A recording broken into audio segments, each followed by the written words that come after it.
Welcome to the Region Free Gamers Podcast, Episode 6. Join us today as we talk about a small Japanese developer who's been making the best RPGs you've never heard of.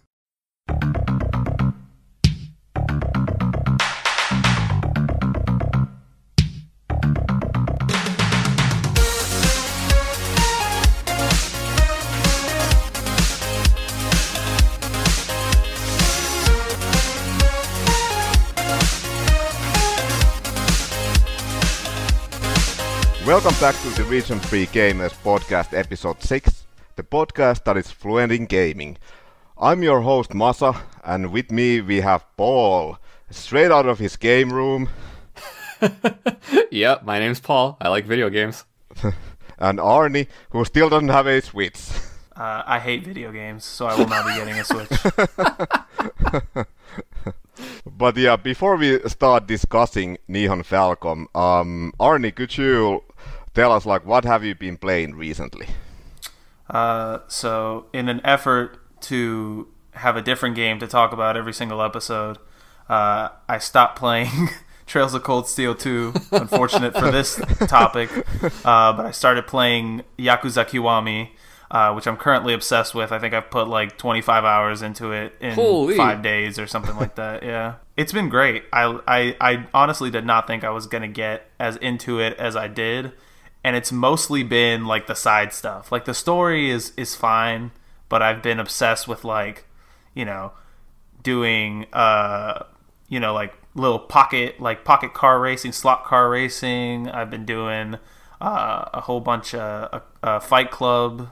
Oh, and I don't know if Masa ever mentioned this, but aside from all the porn stars and all that stuff, there's also this card game, this collectible card game in Yakuza Kiwami called that one. Mesu King, which is a children's card game which stars scantily clad women dressed as insects that fight each other.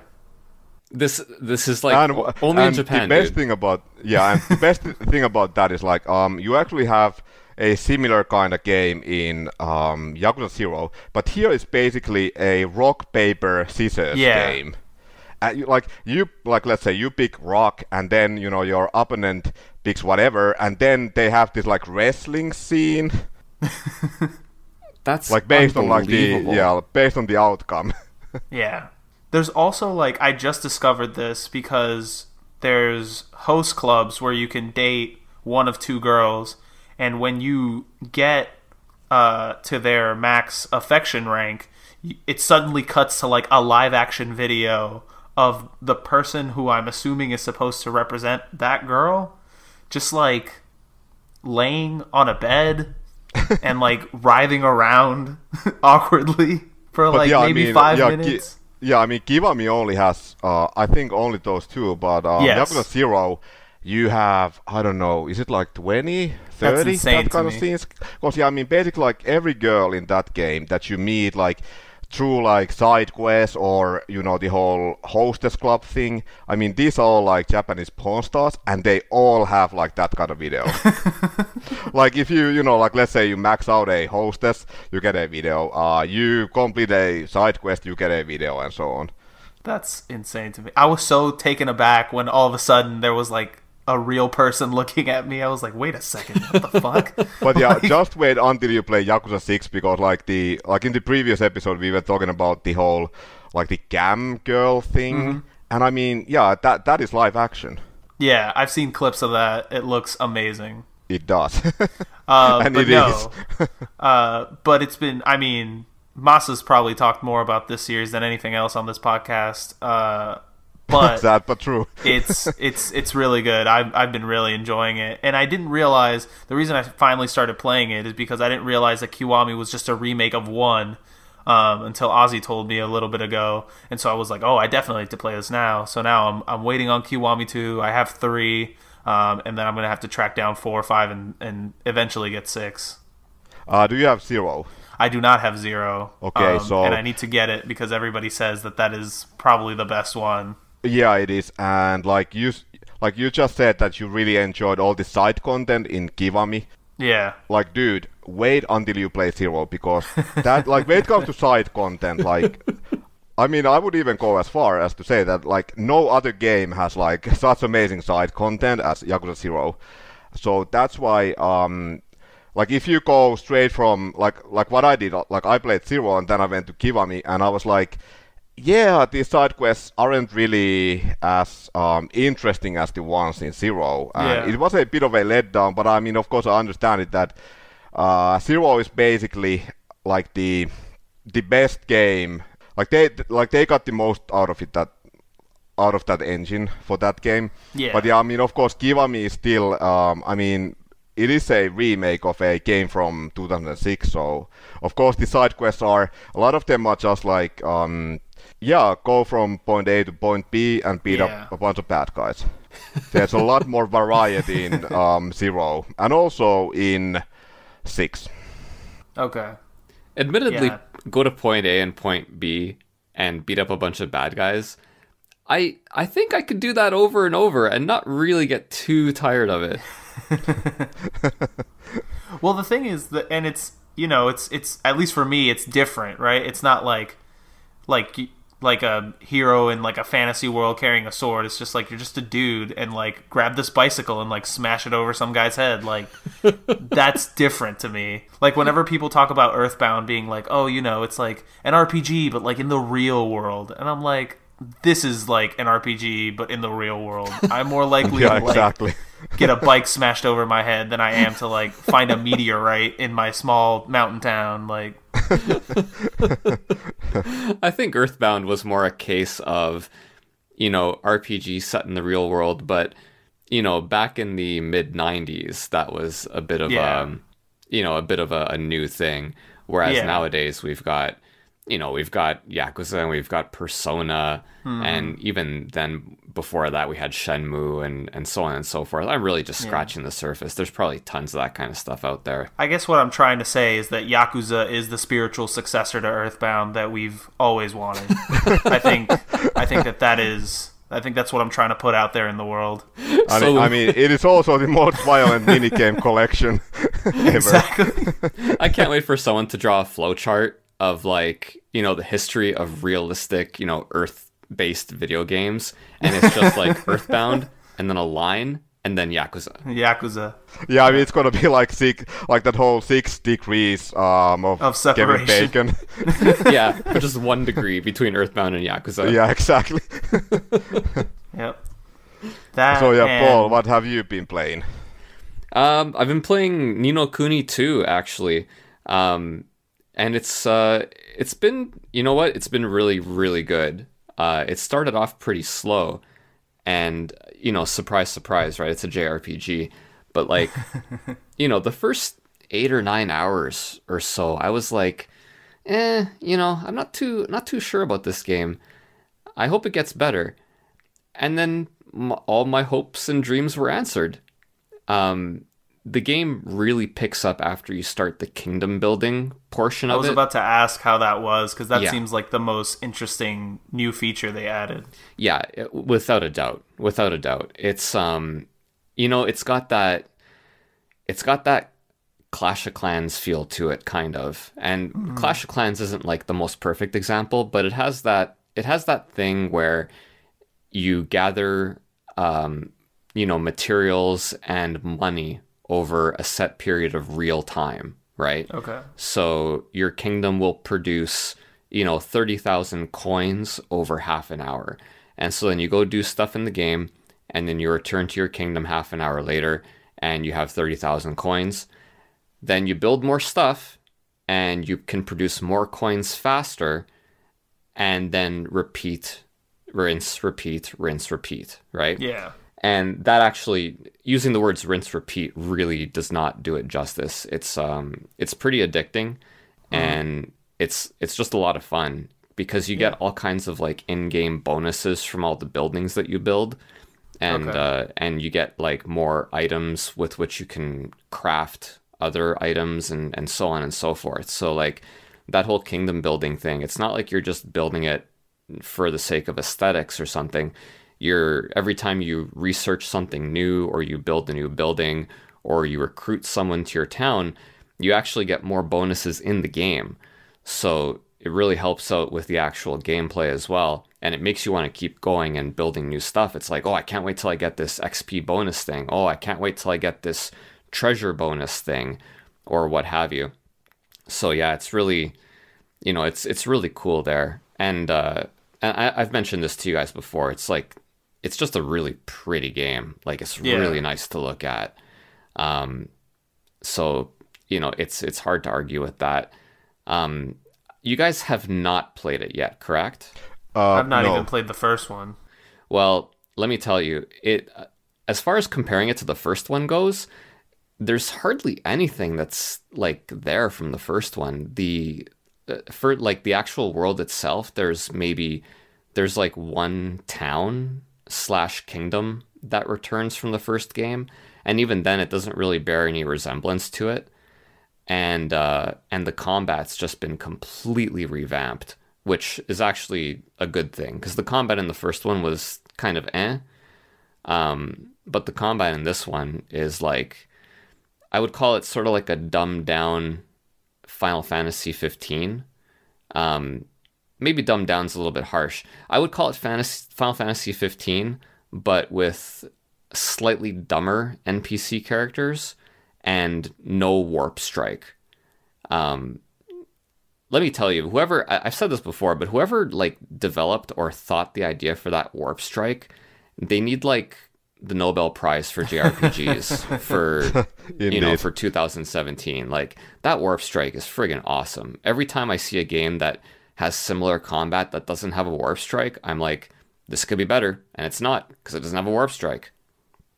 By the way, about Ni No Kuni 2, like, how's the difficulty level? Because like the most common criticism that I've heard regarding the game is the difficulty level, how like the game is like, let's say, even I'm not sure if there's difficulty levels in that game, but like apparently it's like really easy, even if you are a bit under leveled. Yeah, I'm not gonna argue with that. I haven't really had too many problems beating bosses. Like, it's one of those things where generally speaking, if you do a lot of side quests, then you'll never have an issue in most RPGs. This game is no different. I think that if I had just plowed through without doing any side quests, then, it might have been more difficult. But, then you're just kind of playing it to finish it, which, you know what, that's also okay, right? Because an RPG, like, one of the main features is the story. And if you just want to get on with your life and see the story, that's perfectly fine.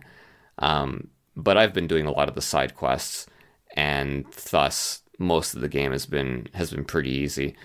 There are like other game modes, like there's this kind of like real-time army skirmish mode, like almost like an RTS, but not quite. I don't really have any other way to describe it other than that off the top of my head. But, it's an interesting little wrinkle. It's not terrible.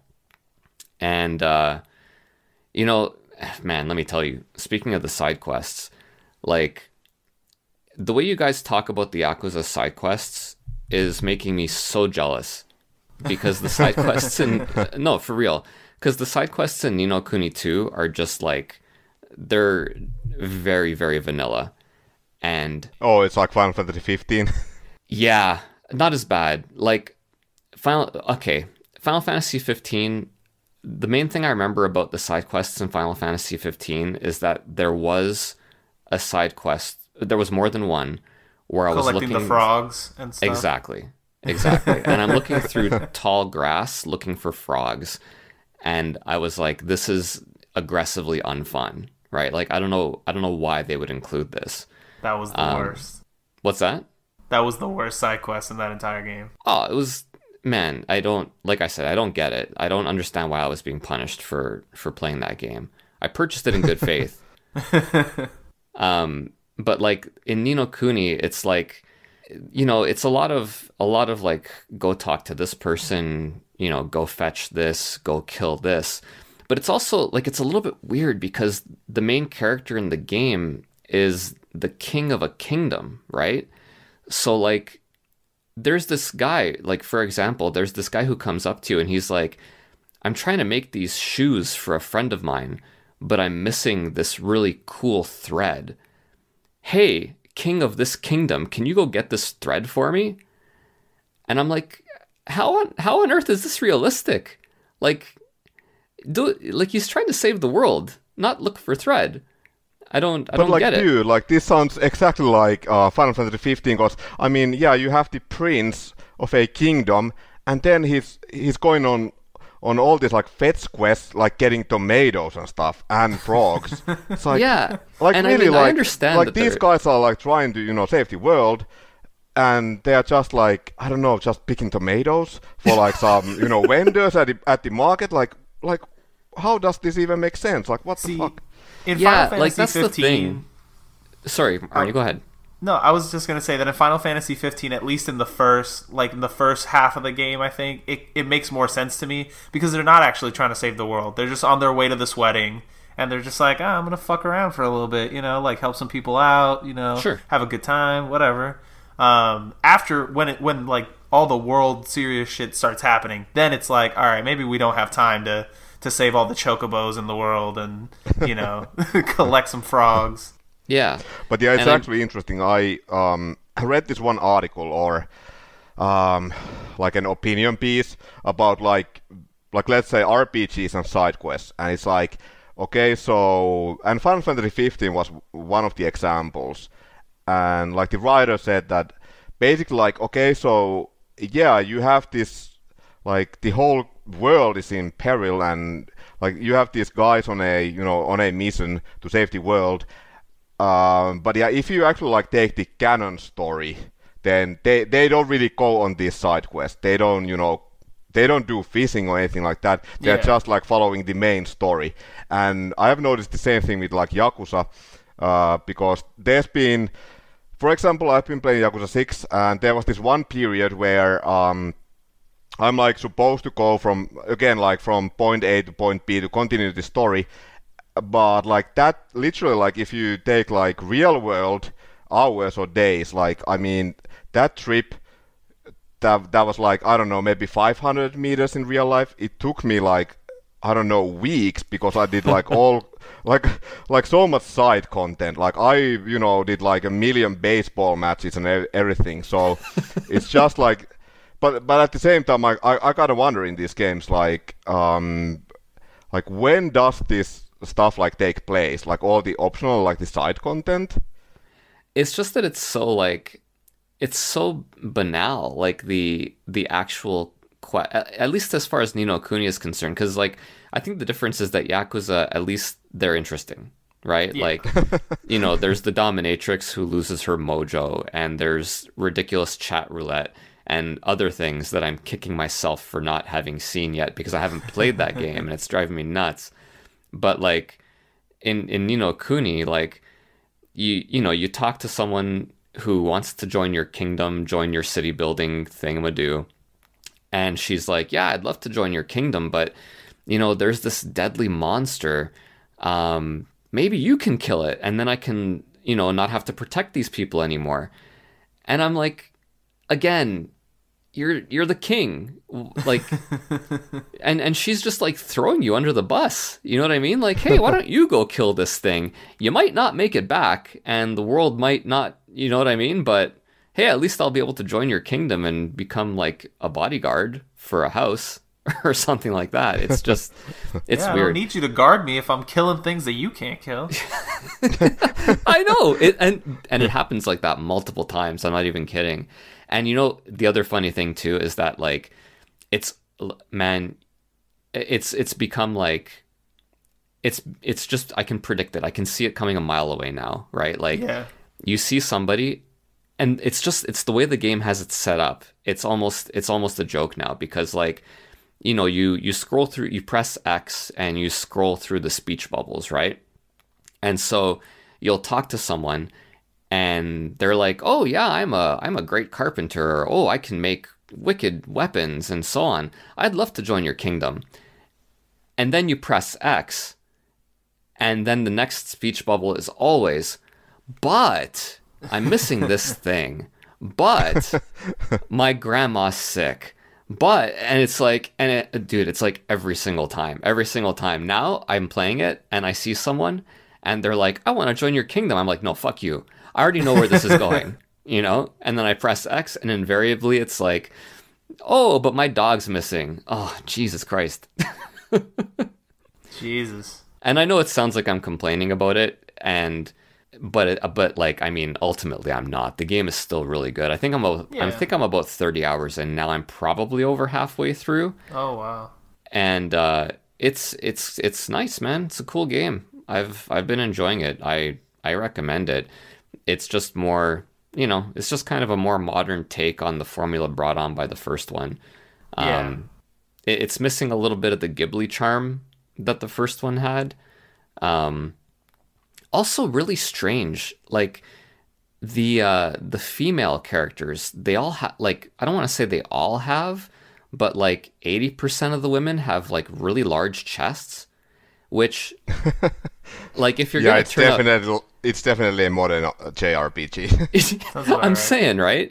But it's strange because of the kind of childish of the, like, style, storybook nature of the whole thing. Yeah. So it's like, so like the fan service dial has gone from like a 2 to a 6 in this game. Yeah.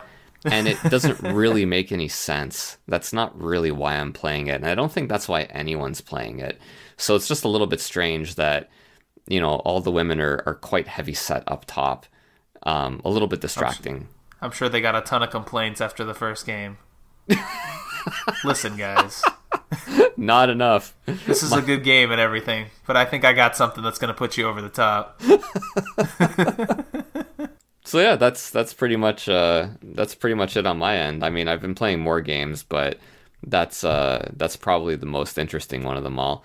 Masa, I have a feeling, call me crazy, I have a feeling that you've been playing Yakuza 6. Indeed, and okay, so good news. I finally beat the game, so maybe this will be, like, when we record the next episode, maybe I'm gonna have, like, another game to talk about. But, yeah, I beat the game yesterday, and... We'll edit in a single party popper for your congratulations. Yeah.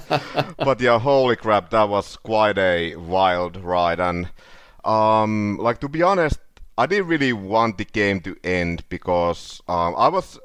Like, for the first time ever, I was actually, like, really nervous and worried about the ending. Like, my girlfriend has this habit of, like, playing a game until the very end and then just dropping it because she's like, yeah, I don't want the game to end. Oh, and she's not the only one, trust me.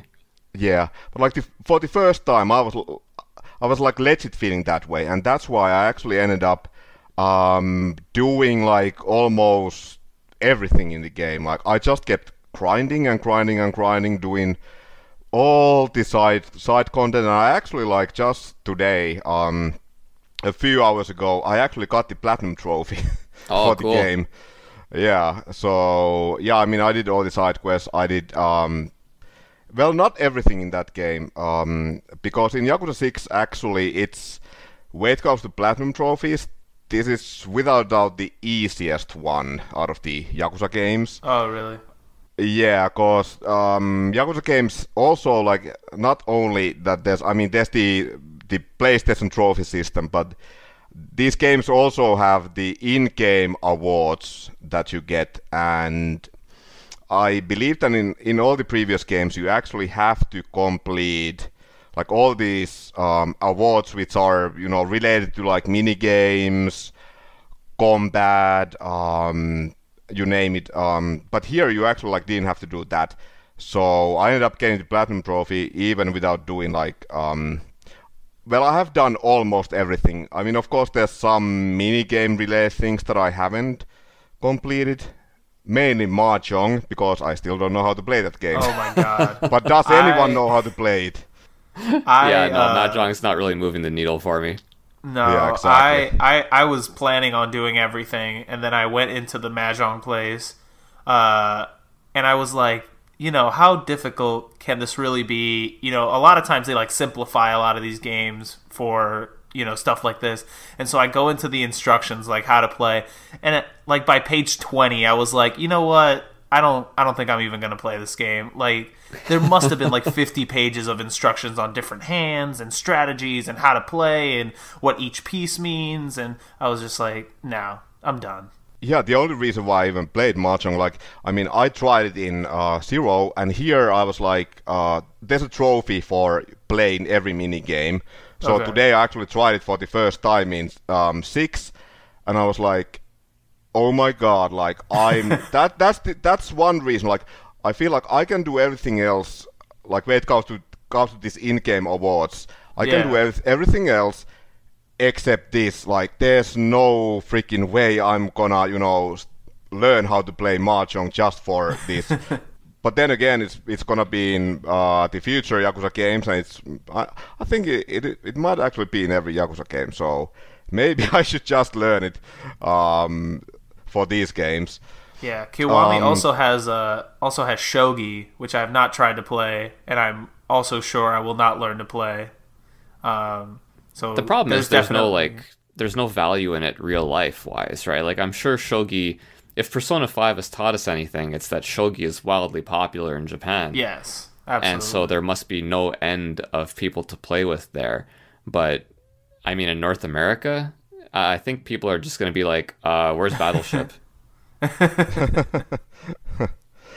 But yeah, I actually so maybe I lied a little bit when I said that I've only been playing Yakuza 6.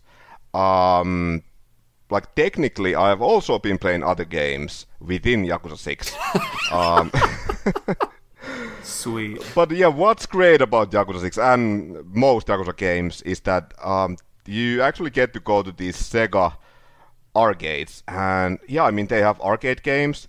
And what is like really freaking mind-blowing about Yakuza 6 is that you get to play like the full arcade versions. I mean, you do have older games like Fantasy Zone, Outrun, Space Harrier, Super Hang-On. Oh, so cool. But you also have the full arcade versions of Virtua Fighter 5 and Puyo Puyo. Holy, nice. Holy man, Virtua Fighter 5. Yeah, and you don't even actually, like, once you play it, like in the game, then you can actually, like, you don't even have to go to the arcade anymore. You can actually access through the menu, like when you start the game and stuff, and then I mean, yeah, you can even play against your friend, and it is the full arcade version. It is really mind-blowing. That'd be awesome to be like, hey, do you want to play some Virtual Fighter 5? And they're like, sure. And then you just pop in Yakuza 6 and you're like, don't worry, I know what I'm doing.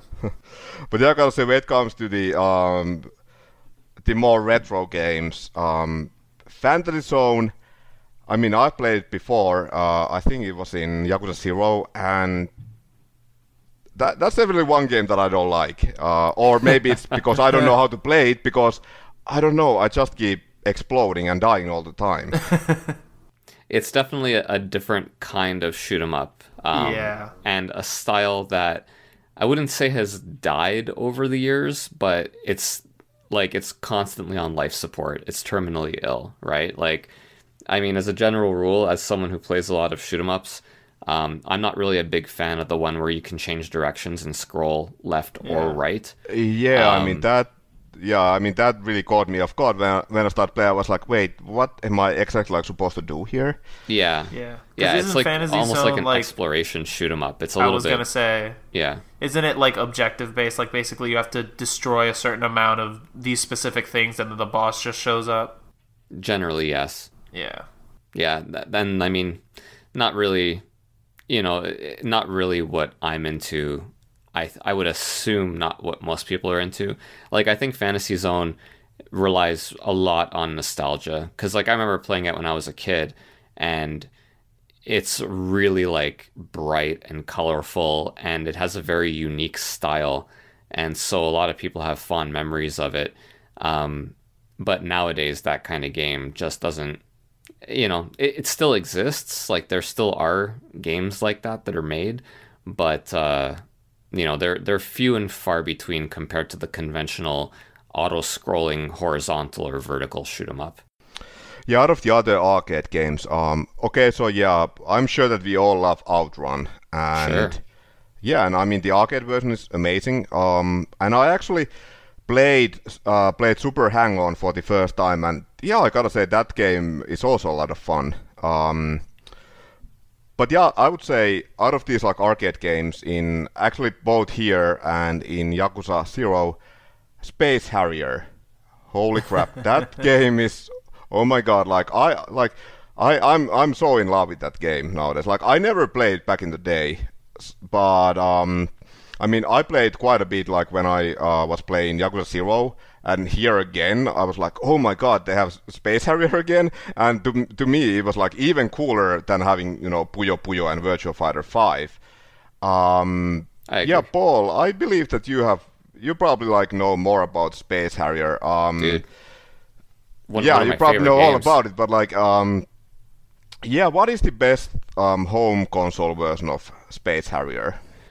Well, the problem is that I haven't played them all, right? Like, I haven't played the TurboGrafx one, and the like you could say that the best version is the one on the Genesis, but that's Space Harrier 2. It's kind of a different game. And there aren't that many home console versions. I would love to play the one that's in Yakuza 6 or Yakuza 0, because I think that's just a straight up arcade port. And yeah, it is. Yeah, it's supposed to be. And I never played the arcade one when I was a kid. Like, I was mostly familiar with the Master System version. And dude, the Master System version was excellent. Like, I don't know how it is compared to the arcade, but as a standalone Master System game, probably one of my top 3 favorites. I actually played through it again last year, and like it's held up pretty well gameplay wise, but as an adult, I have to assume that the people who designed that game, not necessarily the programmers who designed like the style and the controls and stuff, but the artistic direction, that person must have just been on LSD the whole time. I'm serious, because like you're getting attacked by giant hopping mushrooms and like, you know, modern looking mecha and Incan ruins. Like, dude, like giant Incan faces are attacking you. And like Easter Island heads. Yeah, it's like, dude, Easter Island heads are literally attacking your character. It must have been like a drug-induced design spree. That's the only thing I can think of. And it's all like fluorescent yellows and pinks and oranges and, you know, like bright green and bright blue. It's just a crazy visual game. Like playing it last year on the Master System, I was like, holy shit, man. As a kid, I would have never noticed that. But as an adult, I mean, like, I legit think these people were on drugs when they were, like, this isn't just me joking around. Like, I legitimately think, in the same way that, you know, musicians from every era, you know, composed all these songs supposedly when they were high, you know, I'm pretty sure that's what happened with Space Harrier too. Yeah, and I actually, today, when I was doing research for this episode, I went to check out, like, the different console versions of Space Harrier, and yeah, I gotta say the Master System version is definitely not as good, at least like based on, you know, YouTube videos. It's not on the same level as the arcade version. Oh, for sure. But I have to say that the PC Engine or the TurboGrafx version, like, yeah, I mean, that looks very impressive. I'll have to look into it. It's one of those things where it's like, I generally don't like getting the same game twice. And I never had Space Harrier for the TurboGrafx when I was a kid, so I don't feel any particular need to revisit it now. To visit it now. But it's yeah, you know, I think I might pick it up at some point for the TurboGrafx just to try it. You know what I mean? In the same way that I have R-Type for the Master System, but I wouldn't mind trying R-Type on the TurboGrafx too. Like, I hear that that's probably the best version, you know, non-arcade, right? Yeah, must be. Yeah, a lot of these arcade conversions on the TurboGrafx seem to be, at least I think graphically, I don't know, gameplay-wise, seem to look a lot better on the TurboGrafx. And I don't know if that's just a result of, like, the hardware that's being pushed on the TurboGrafx, because I know it did some sort of weird trick with its chipset and stuff like that. But at least from what I've seen, a lot of these arcade ports, when compared graphically to either, the Super Nintendo, or I guess it wouldn't be the Super Nintendo, it'd be the NES, the Master System, and the TurboGrafx. Is that right? Yeah. I mean, the TurboGrafx is technically like its contemporaries are the Genesis and the Super NES. Yeah. In which case, I think that's less a TurboGrafx thing and more just a hardware generational thing. Yeah. Where your 8-bit systems just could not replicate the arcade experience, and it was often very disappointing. But then when the 16-bit systems came along, it got a lot closer. I did. But then, I don't know. Some of the Turbo CD stuff is also, like, amazing looking. Like, the stuff that they managed to, like, get away with in that day and age with, like, what seemed to be... What I can't imagine, like, not having lived through it, what, like, the ability to play games on CDs, like console games, must have been like when they first announced something like that. Oh, it was like a bomb just got dropped on the industry. As far as I was concerned, I used to live in Toronto, right? So living in a larger city definitely allows more access to stuff, right? Yeah. So finding a TurboGrafx CD system in Toronto, after a couple of years after it was released, because when it was first released, it was prohibitively expensive. But eventually you start finding used ones, and, eventually they start becoming more affordable. So, for us, it was a little bit more common.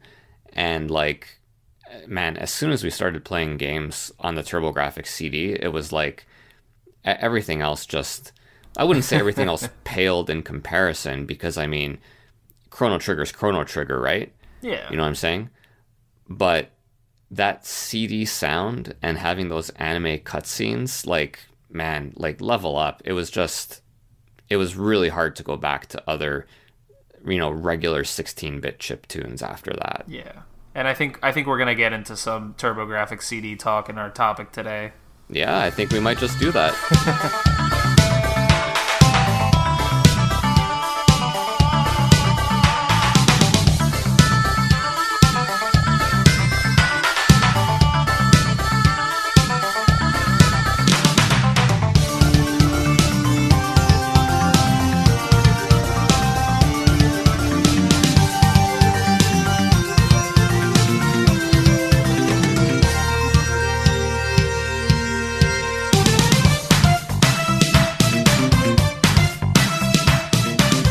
Yeah, and I think at this point it's finally time to move on to the main event of the evening, and that's Nihon Falcom. Oh my lord. But like, I think before we start talking about the early history of the company, Paul, what, like, out of us three, you are definitely like the true Falcom vet. So I want to know, what was your first Falcom game? It's this topic, Nihon Falcom, is like just about every other topic we've covered, where once I actually delve deeper and look into it, it's more interesting than I expected. And when you look at the earlier titles, my first game was not Private Stripper, but I wish my first game was Private Stripper, because like I saw that on the list and I was like, and it was funny. It was like, JRPG, Dragon Slayer, Private Stripper. Holy crap. Yeah, I was going through the list. I was like Galactic War, Super Mahjong, Birdland, Computer, the Golf, Private Stripper? Wait, what? Private Stripper episode coming soon, everybody. Yeah. But funnily enough, the first game I played, and this is... It's so weird, man. The first game I played was Faxanadu for the NES, and that's a port of...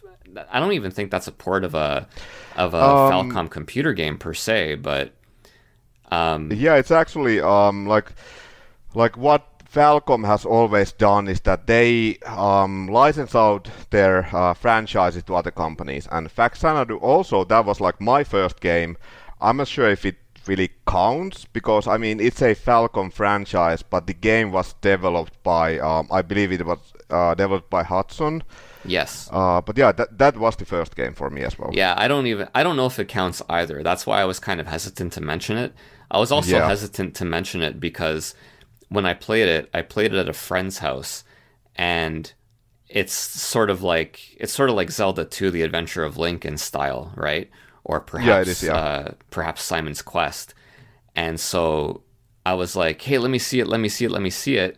And then we popped it in, and for like 5 minutes, and then my little friend was like, "Okay, let's play something 2 players." And then that was it. And and for whatever reason, like I either never rented it or never had the opportunity to rent it, but it was always like, as a kid, Faxanadu was always like really, it was just fascinating looking. And you know, like the I don't know if you guys ever saw like the cover of it. It's just Faxanadu, and there's like this crest, and then it says, and there's like a subtitle: "Daggers and wing boots, monsters and mantras await you." And as a kid, I'm like, "What's a wing boot? What is?" But yeah, I mean, I think the cover actually, like when you mentioned Link's Adventure. Yeah, I mean the cover is very, at least the Western cover, it is very Zelda-like. Yeah. So, you know, that was definitely one that that like was fascinating. But with that said, like this is a very long answer to your question, Masa.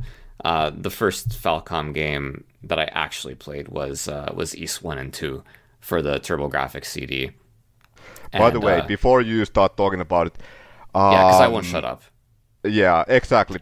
But like, when did you figure out how the name of the series is actually pronounced? Oh man, like in my 20s or something. Yeah, because I mean, to be honest, like the first time I saw the name, I was like, "Wise? Is that Wise?" The correct pronunciation. I'm actually joking. You find out very early in the game because of the Red Book audio. There's voiceovers, and so like there's the intro to the game, and one of the very first words that's uttered is "Ys." The narrator goes, "Ys, the ideal utopia," and then you know he starts going on and on. So you do find out pretty early. So yeah, what about you, Arnie? What was your first Falcom game? So this is interesting. I'm not trying to preface my answer or anything, but it's funny because, like Paul, when I started really looking into this topic a little bit, I sort of realized that even though Falcom is probably like one of the oldest and most storied like JRPG developers, and I love RPGs, I realized that I haven't really played that many Falcom games. It doesn't stand out to me, at least in my gaming life, as much as like Atlas or Nis America or, you know, Xseed or something like that. Mm-hmm. But like Paul, I also played Ys 1 and 2, but I played the DS version because I suck and I did not own a TurboGrafx 16.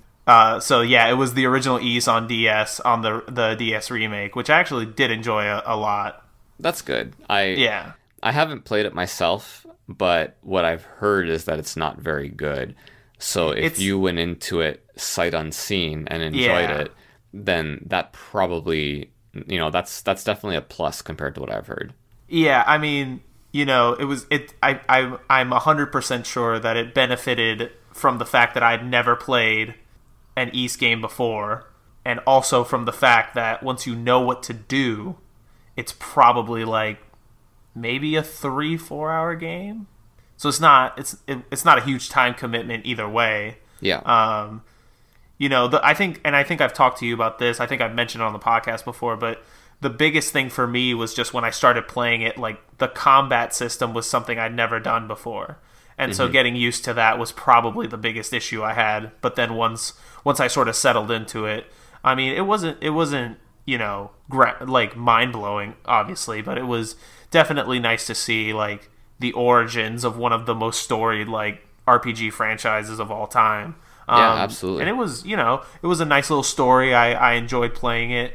I don't really think that I grasped all of it like through my first playthrough, because it was more so like in figuring out the play mechanics and the battle system and all that stuff and what to do, because it was a little bit obtuse at first. But overall, I enjoyed it. I'd probably play it again, given the chance. Okay, so yeah, my first Falcom game.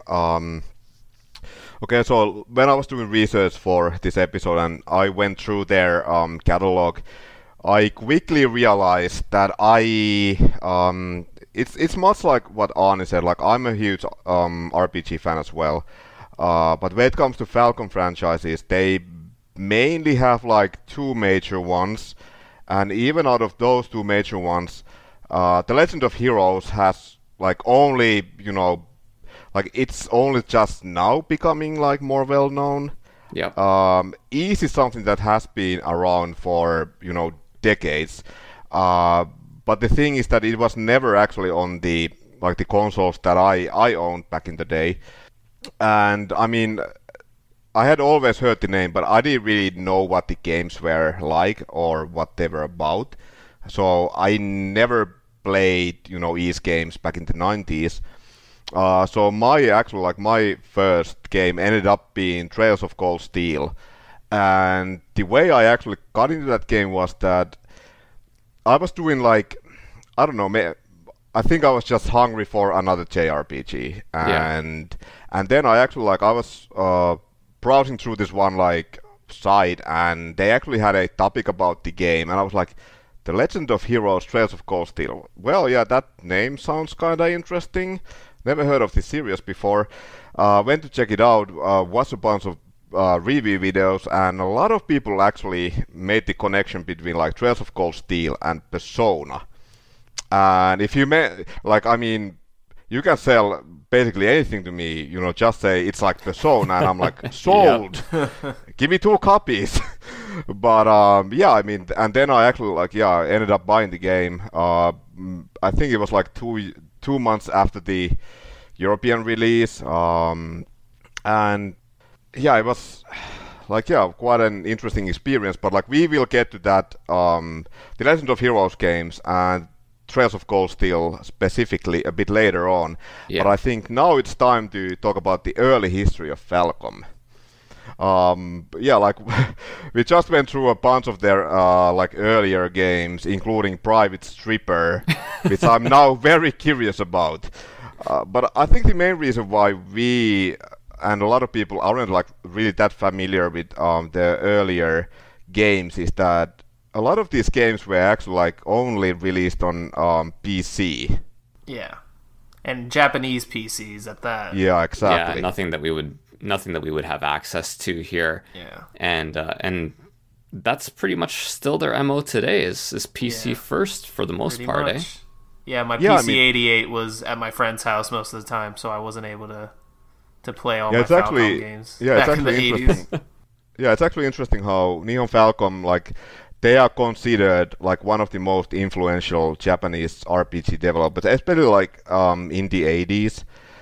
And it's even the biggest companies, okay, so yeah, we know about Enix and Square, which both went on to become huge, massive, companies. Yeah. And they released all these classic games.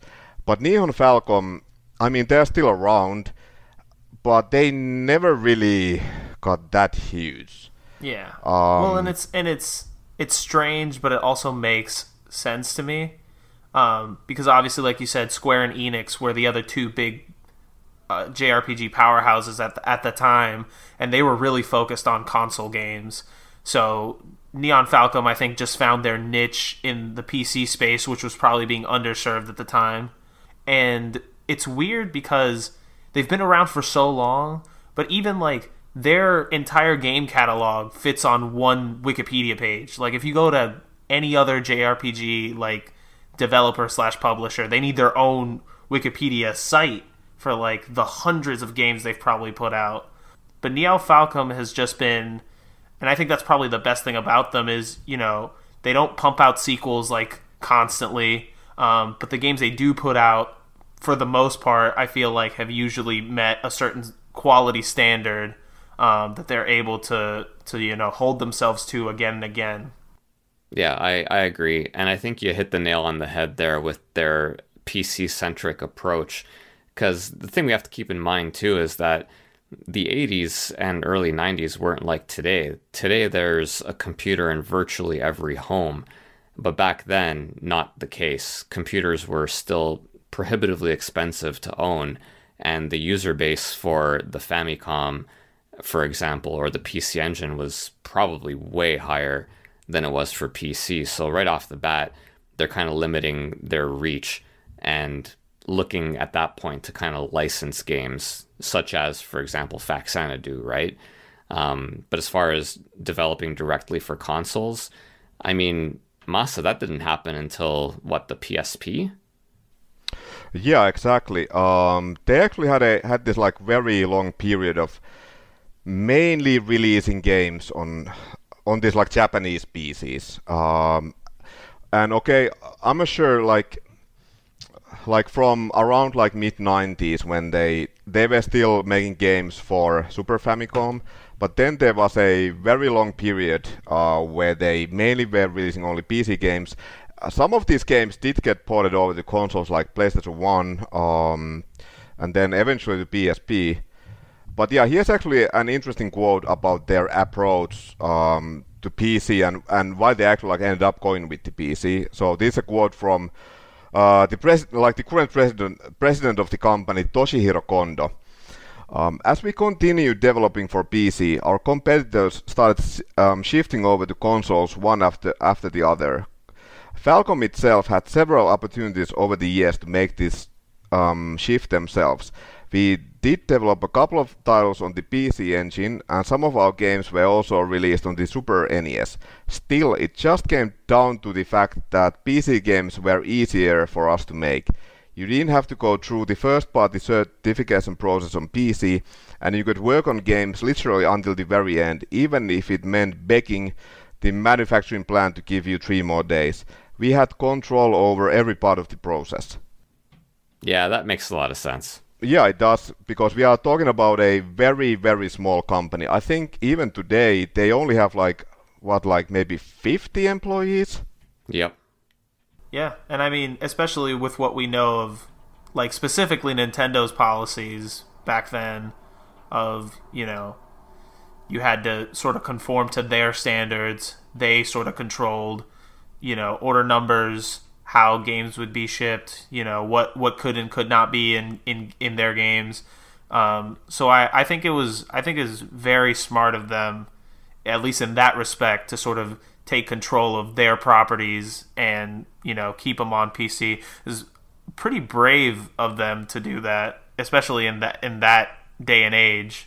Yeah, like a lot of developers, from my understanding, really chafed under Nintendo's iron fist, but they also made a shit ton of money. Yeah. So, you know, they might have been a little bit annoyed with Nintendo's heavy-handedness, but hey, they're making money, so.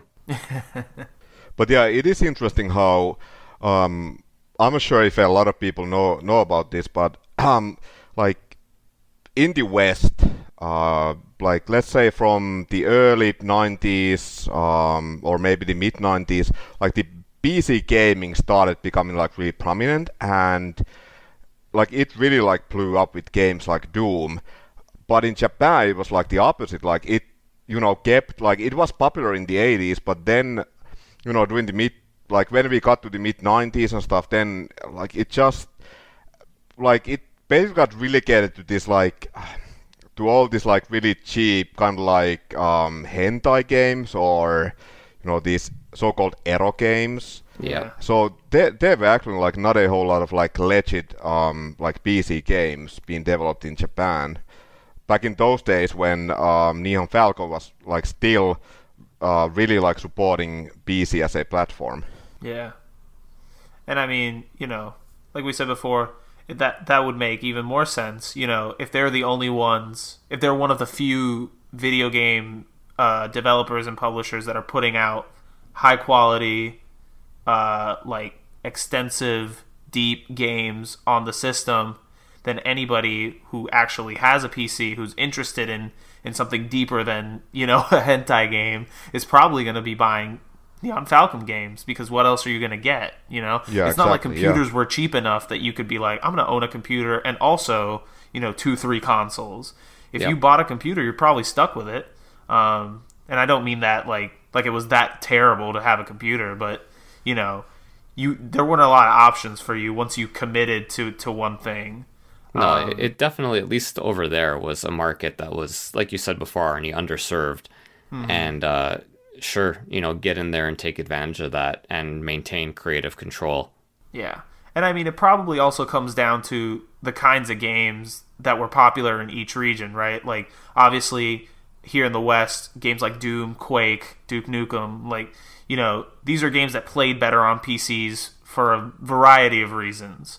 Yeah. Not to mention the graphical advantages of playing on PC. But, you know, RPGs, especially the RPGs of that time, which were largely turn-based, were very easy to put over on a console. The control scheme of a console did not really take anything away from being able to play those games.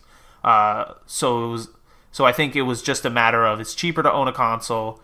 It doesn't take up as much room. It's not, you know, something that you really have to mess with a whole lot. You just pop the game in and you can play. There's probably a bigger variety of games for your whole family. So let's get a console and we can still have our RPGs that everybody likes. Whereas in America, it's more like, you know, if you want to get the experience of something like Doom or Quake, you need to get a PC. And the consoles just don't do it justice. They're not advanced enough yet to be able to run games like this with the fidelity and just the smoothness of a PC. A stigma that is still, you know, something that exists to this day, where you still have the people, you know, preaching the PC master race. But at the same time, it's really funny, like, we have been talking about Falcom, like, they are basically like the opposite. Like, their games have always been, like, they aren't, like, very technically impressive. They have never been, well, not, okay, so, like, let's say from the mid-90s until, like, these days, they have never been, like, one of the top game developers in Japan when it comes to graphics, for example. And like I don't think they have really like utilized the power of PC that much. No, like I think their MO as a company is gameplay first, fun first, and then all the other frills later. And you know, as much as good graphics improve a game experience, like if a game sucks and it has good graphics, you're not going to play it. But if a game is really well designed and the graphics are average, you know, you'll probably still play it. Like, you know, Dwarf Fortress, for example, on the PC, like there's tons of people. Minecraft, holy crap, right? Yeah, absolutely. So I think that's a perfectly, I certainly agree with that design philosophy. Yeah, there's actually, I have another Kondo quote about this particular subject. It's like, we can't compete with the big studios in terms of graphics and animation and so on. But what we can excel at, getting all the details correct, polishing the gameplay, making a great story and a great soundtrack. The things that don't require as much money. We can stay in the hunt.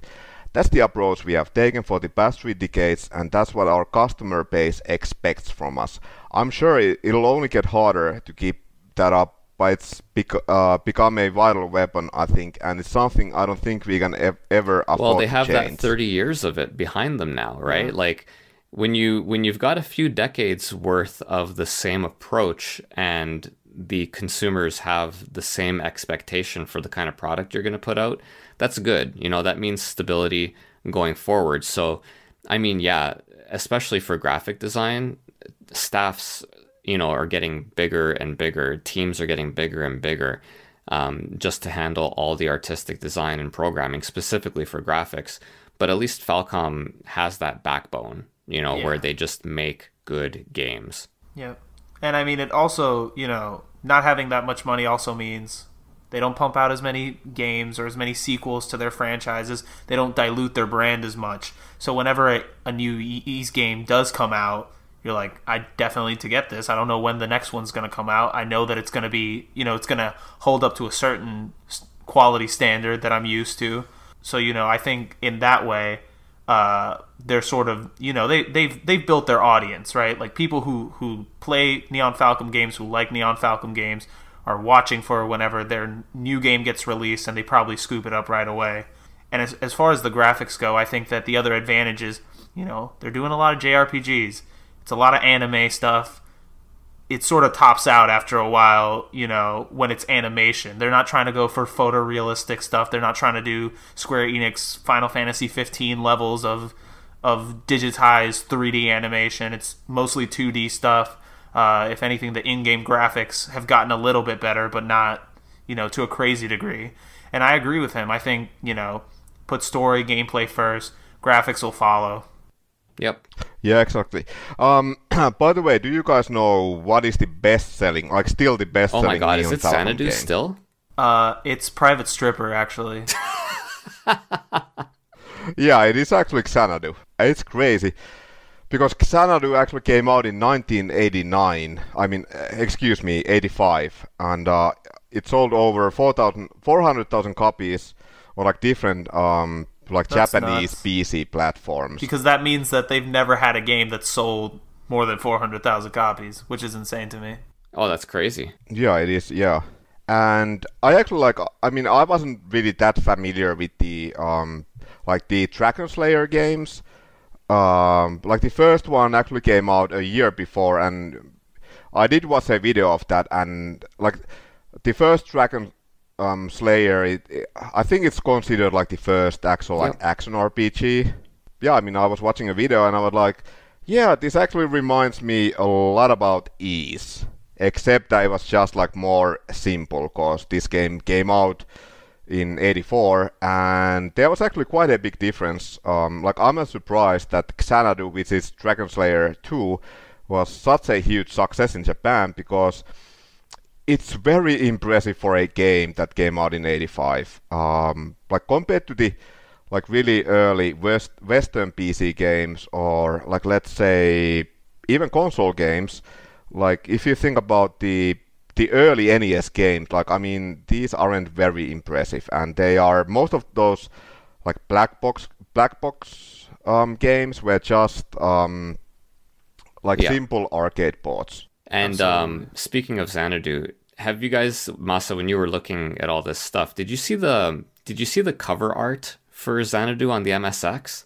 Yeah, like, I did. Isn't that amazing? Holy crap. It's like this perfect, it's like it this is, perfect yeah, absolutely. relic of like anime style in the 80s. As soon as I saw that, I was like, man, I really want a poster of this. It is really cool. Yeah, it is. And I mean, I'm a big fan of like old school anime style, like video game box cover art, and like I mean, there's a big difference between. I mean, like I understand that when you know brought over all these Japanese games to the to Europe or the US, of course, like I understand that our taste is a bit different than the Japanese. Like the Japanese taste in general, when anime has always been a big thing over there, and we are more used to the thing that, or at least we consider cartoons to be something that's aimed for kids. And yeah, I mean, and that's why a lot of these, like let's say NES games, they had like very different kind of box and art. it's one of those things where the American and European publishers will be like, well, we know our market and so on and so forth. I think I used to like rail against this, because when you look at cover art, I mean, we can cite Mega Man, for example, right? Where I know we start laughing immediately, the right? best one. But I mean, maybe they were right. Maybe they sold more Mega Man or Mega Man 2 units because they had a changed 50-year-old the art. man on the cover. What's that? Because they had a 50-year-old man on the cover with a gun. Oh man, I'm trying. I know I'm reaching here, but like I'm starting to wonder if maybe the people who didn't like the art are just like the loud vocal minority, and maybe they were right, and maybe people did buy it because of the. I'll just shut up. I'm so wrong. Look, the art in North America and Europe, mostly an abomination by comparison. Let's just. I'm trying to justify Absolutely. their decisions. Yeah, exactly. Like, to be honest, I don't think I would have ever played like Mega Man if I actually had seen the cover art. I just, borrowed a loose copy from a friend. And I believe, I could be wrong. I could just be making this whole thing up. But my understanding is that at least the American box art for Mega Man, the person who did it, I think was one of Capcom USA's artists. He had not played the game. He had been given like a brief description of what it was and based the cover art on that. Oh my god, so loose. That, yeah, I mean, and I'm sure that happened more than once for a lot of these really bad covers. Oh, absolutely. But I think part of it is, and I agree with you, Paul. I definitely in 80+% of cases, the American or European cover art is not great. I think a lot of it is, I think when they started with the black box games, it was a lot better. It was just like art from the game. Like, this is what this game looks like. Yeah. But as they went on, they were sort of trying to be like, this is what it looks like in your imagination. Like, look at how awesome this is, And I think that's why a lot of the covers that are fondly remembered are things that are just like completely abstract, like Legend of Zelda, which is just like the crest, or something like Castlevania, where it's like very illustrative, very like not realistic, very well, like sort of like movie poster-ish artwork. Not when you try to do not something like Deadly Towers, where you try to do like the brawning muscle guy in front of the castle or whatever. Oh, dude, I mean? Iron Sword. Yeah, not the Fabio covers. Oh my god! But anyway, I think we're off on a tangent here. Yeah.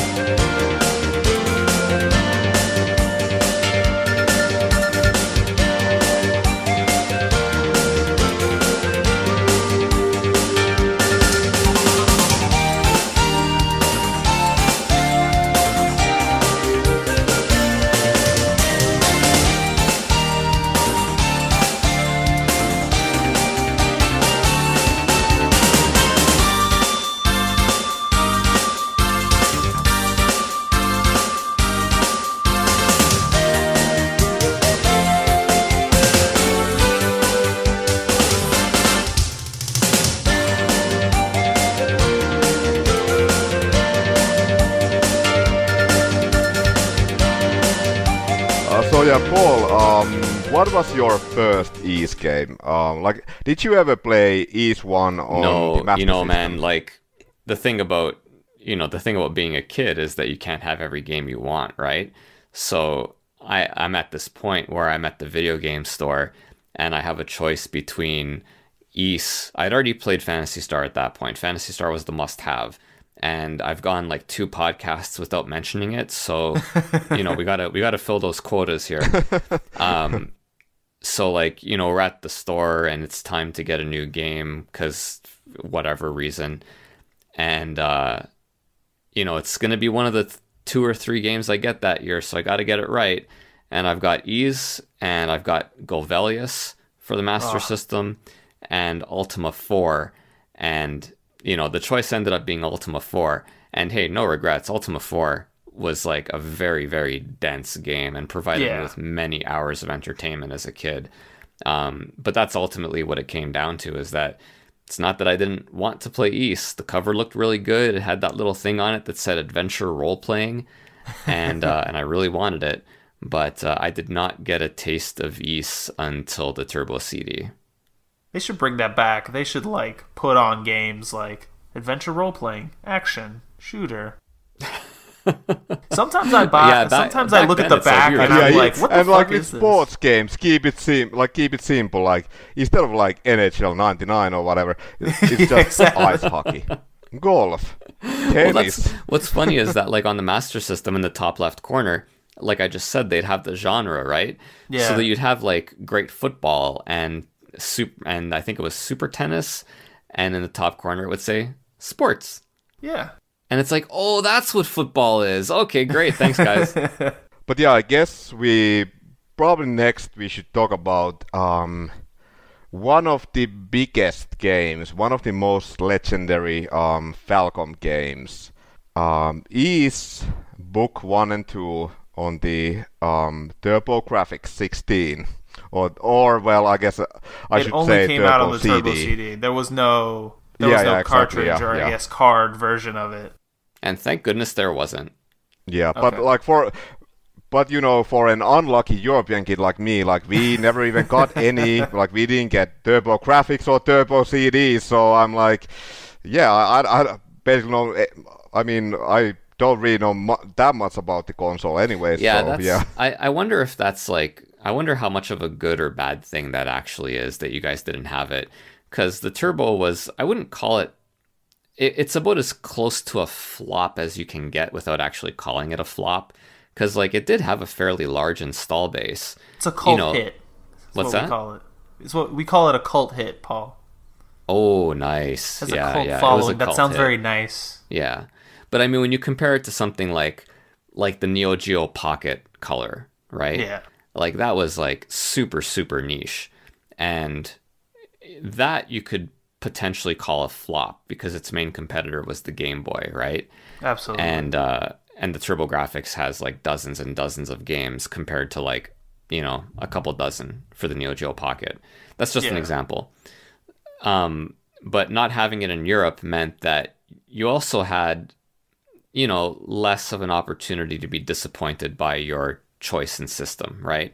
Because if you're a kid in North America and you get a TurboGrafx for Christmas and it's your first system, it becomes very quickly apparent that you're not getting, you have a handful of really, really good games, but the Turbo has a lot of terrible, like on the low end, oh boy, some really bad ones.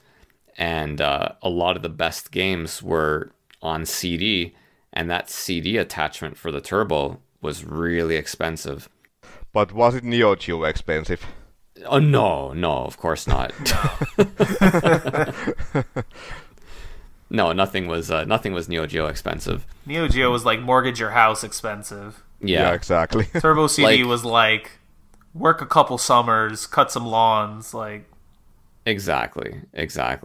So like it's one of these weird things that like looking back now in hindsight, I'm happy that I had access to it.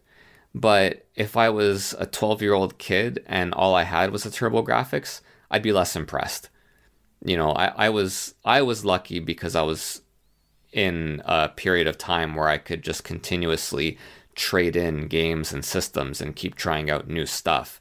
But, not every kid may have had that opportunity. So at least in Europe, you guys had two very successful 16-bit systems and you couldn't go wrong either way. Either the Mega Drive or the Super Nintendo, you were covered. You were doing well. Yeah. Yeah. But like I would say, okay, so for example, Eastbook 1 and 2 on the Turbo CD, I believe it was released, was it 89 or 90 in the US?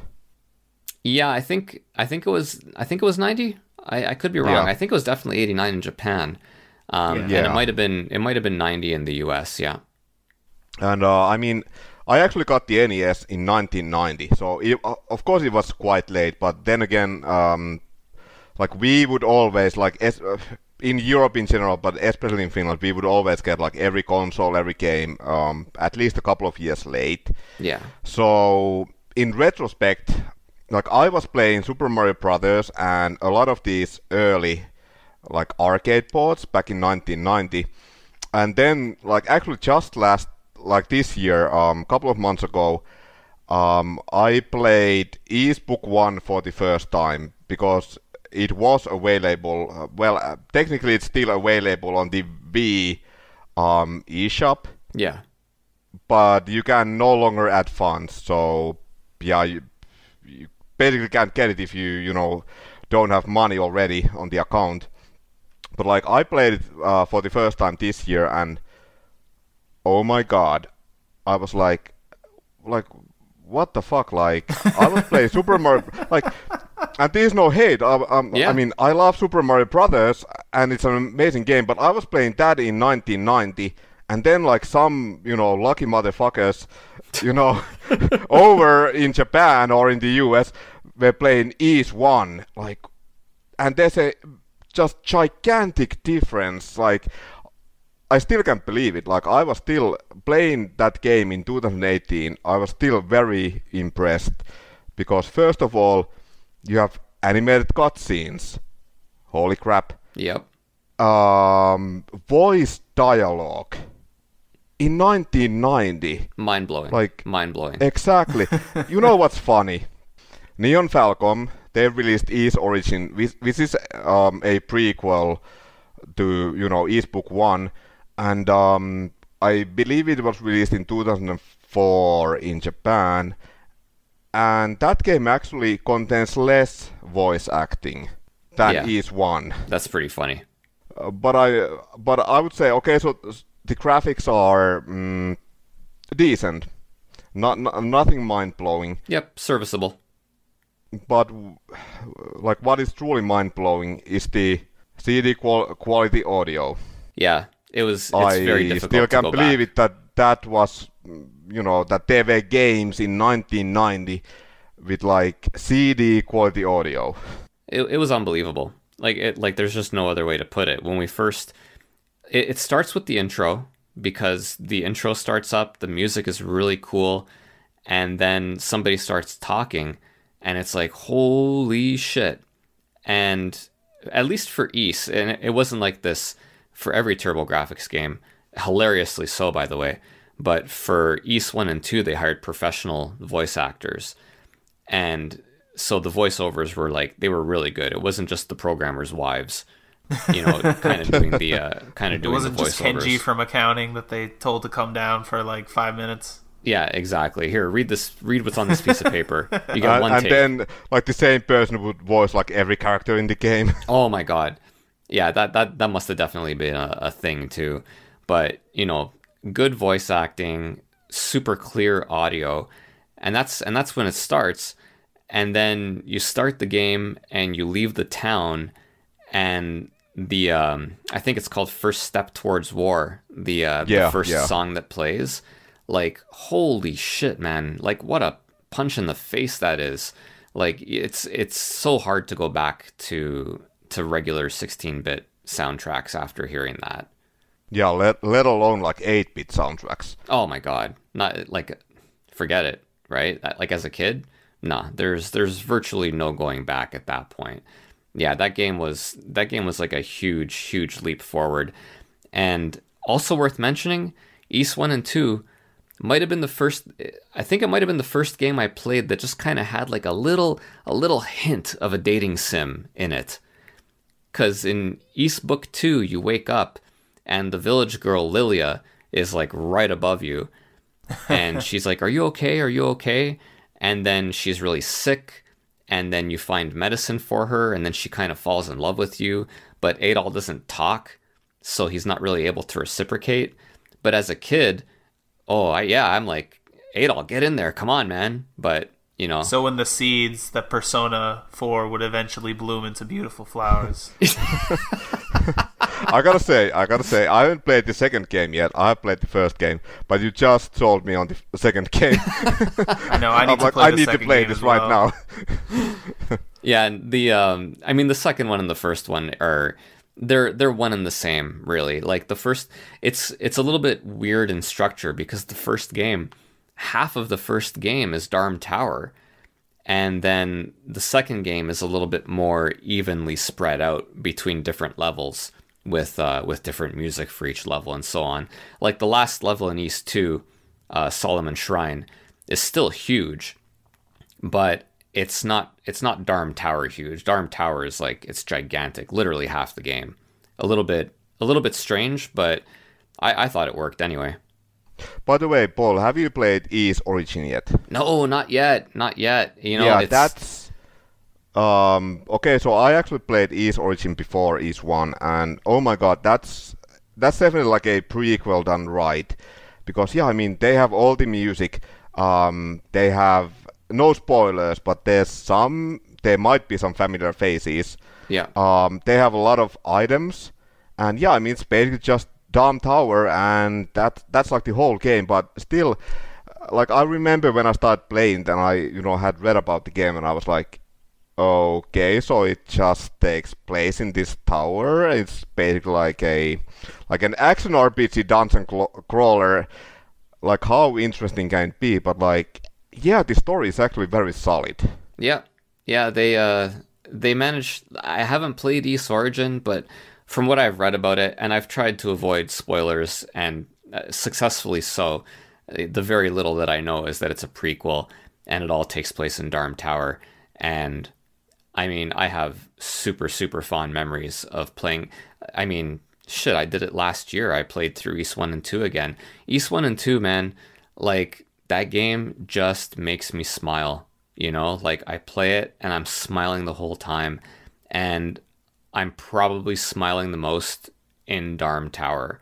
Like, the music that plays through it, you know, there's something, and we can get to the bump combat now too, I guess, because I mean, we can talk about the music all day long, and that's gonna get old. The bump combat, people kind of laugh at it now, and you know, I can see why. I'm not gonna argue too much, but there is something very elegant in its simplicity, and the fact that you just kind of never stop moving. I mean, you stop to regain health, which is kind of a staple in games now, where you stand still and you regain health. But if you're not doing that, you're just running into dudes, and you never stop. And it's pretty cool. Like, it gives this sense of like motion, of things constantly happening, right? And on a level like Darm Tower, where you're always backtracking to older rooms, you know, it's pretty cool. Like, you get this item and then you go back to another room, and Adolf's moving, man. He's booking it. There's stuff to do. We got to get to the top. That's, you know, it's a pretty cool thing. Well, and it's actually interesting how you mentioned that like you only stop to regenerate health, and how it's a staple in modern games. But if you think about it, it's more of a staple in first-person shooters than anything. Like, not so much like, okay, so we are talking about an action RPG. It doesn't really happen in action RPGs nowadays. But yeah, I mean, first-person shooters are all about that nowadays. Yeah, they absolutely are. And I don't know, was East the first game to do that? It might have been. Yeah, I actually, at least I can't think of like any earlier examples. No, but I yeah, can't think of any either. Yeah, when it comes to the bump combat, I remember the first time I played the game. Well, yeah, I mean, of course I remember it since it was just like a couple of months ago. But yeah, like, I was on the couch and my girlfriend was next to me, and I mean, she's also a big fan of Falcom games, but more of the modern games. And I was like praising the combat systems in Falcom games. I was like, oh my god, like Tokyo Xanadu, like it's one of the most fun action RPGs ever. You know, Trails in the Sky, Trails of Cold Steel, like these might actually have my favorite turn-based battle system in, you know, all RPGs. And yeah, East 8 is really cool. And then I start playing East 1, and it's like, you just bump into enemies. Yep. Like, you don't even get to swing your sword, just bump into enemies. Even the tallest building starts from a single brick, Masa. Yeah, exactly. What I will say about the bump combat, though, from what the little I played of it, is that, like Paul said, you're always moving, and I think it's deceptively simple in that you have to be paying attention. Like, it's not like any other RPG where, like, especially turn-based ones, where you just, like, you figure out what you're doing, you just hit buttons until things die. If you screw up and you move the wrong way, or you turn your back on somebody, they will kill you very quickly. Oh, yeah. Yeah, that does happen. Like, it's very so unforgiving. easy. Like, yeah, if you hit the enemy at the wrong angle, then yeah, I mean, you die really fucking fast in that game. Yeah. So I think one adds to the tension of it, which, you know, for a combat system that's this simple, it adds like another layer to it that's very interesting. But two, I think it also makes you, as the protagonist, I think it makes you a little bit more wary and very nervous. At least it did for me. And I think it makes sense. Like, this guy's just, you know, he's not a fucking hero. Like, he's just a dude. Yep. So obviously, like, you know, if he screws up, these things are going to murder him. Absolutely, so I think man. it's very not realistic, but very like it's immersive in that way. Yeah, it's like I mean, you're hitting all the right notes there with the description. I think anybody who sees the videos and kind of laughs when they look it up, I would suggest you give it a shot. I mean, I would suggest you give it a shot regardless. Like the game's a classic. Man, I'm really the wrong guy to ask about this because like when I played it last year, like, you know, for me there's the nostalgia goggles too, right? But if you're gonna like, man, just to hear that audio, that soundtrack, god damn, we need to move on. But yeah, I mean, I have to say, like, I mean, I was playing the game without the nostalgia goggles, and I was like, oh my god, I don't, like, honestly, I don't remember the last time a game that's almost 3 decades old, like, actually blew me away, like Ys 1. Yeah. Like, that game, I mean, it is truly something special. It's not just, like, we can talk about, you know, the best Master System, NES, Super Nintendo, Mega Drive, or Genesis games all day long. But a lot of them, like, they were good games, but they weren't really, like, revolutionary. But I feel like Ys, yeah, that game was, like, so far ahead of its time. Yeah, for when it was released, absolutely. But yeah, so, I think we should... Oh, I was just going to ask, yeah. Just for clarification, because I'm not versed in this. So Ys 1 and 2 are directly connected, and then every other game is a separate story, or how does that work? Correct. Yeah. Okay. Ys 1 was originally released on the PC-88, I think. Yeah. And then Ys 2 was the sequel, also released on the PC-88. And then when they released it for the PC Engine, they just combined the two into one game. Okay. And then once that happened, that's how it was commonly repackaged. So once Ys 1 and 2 was released on the PC Engine, they never released Ys 1 or Ys 2 by itself ever again. Gotcha. Okay. And also, I believe that you have to, like, you can go and play Ys 2 right away. You actually have to beat Ys 1 Correct. to get access to the sequel. Yeah, it wouldn't make sense otherwise, frankly. Yeah, exactly, yeah. So have you guys... Well, I believe that Paul has at least played the later Ys games. Yeah, I've played, I don't know, half of them or something. I played Ys 3 on the Turbo CD. The Wanderers from Ys? Pardon? Is that Wanderers from Ys? Correct, yeah. Okay. Also released on the Super Nintendo. But I played the Turbo CD one. And it's kind of weird. I don't know what happened in that era where everybody took a sequel to an RPG or an overhead kind of action RPG and then made it a side-scroller. But they did that with Ys 3 as well. And much like with Adventure of Link, even though it's kind of the black sheep of the franchise, still a really good game in its own right. And also with an excellent soundtrack. I think it was Miyako Ishikawa who did the soundtrack to that one, and she might have done it by herself. It might not have been the full JDK team, because I think Yuzo Koshiro had left at that point. But that Ys 3 soundtrack, man, you know, Falcom, they know what they're doing there. Yeah, exactly. Ys 4, I played very briefly for the PC Engine. That's another one that was actually released twice, and it was 2 different games. Ys 4 Dawn of Ys for the PC Engine, and then Ys Mask of the Sun for the Super Famicom, which I've never played. Yeah, so I think that was another example of Falcom licensing their franchises to other companies. Yeah, and there's the remake. I'm not sure which version of Ys 4 it is, but like the Vita remake, Memories of Celceta. Yeah. That's I don't remember. That's the remake of the PC Engine one. Okay. And then what's the other Vita one? The Ark of Nephilim. Is that also a remake? I think that's a PS2 game, and I think that one. Oh, I think you're right. Yeah, I think I am, and unless I'm mistaken, I believe that one is a remake of the Super Famicom Ys 4 Mask of the Sun. Okay.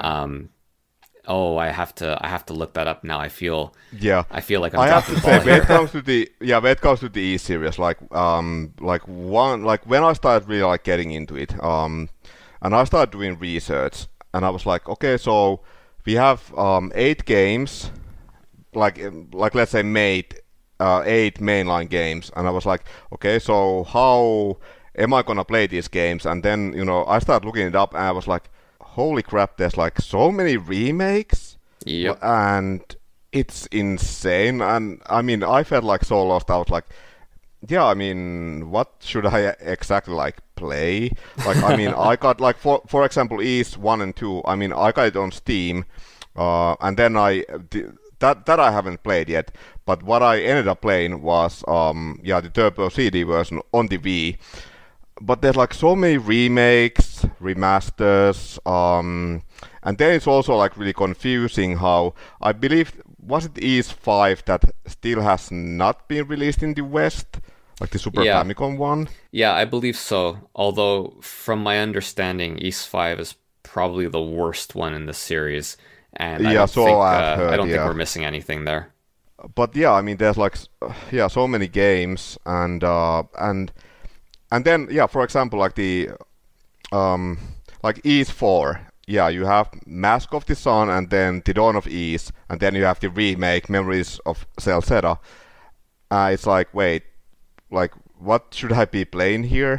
Yeah, I know, right? It's like, and then, I mean, you had Ys 7, and then it's like Memories of Celceta, and then it's like Ys 8. It's like, wait, like, how does this work? And Ys the Oath in Felghana? Oath in Felghana is the other Vita one. Oath in Felghana is a remake of Ys 3. And my understanding is that one's also a really bad remake.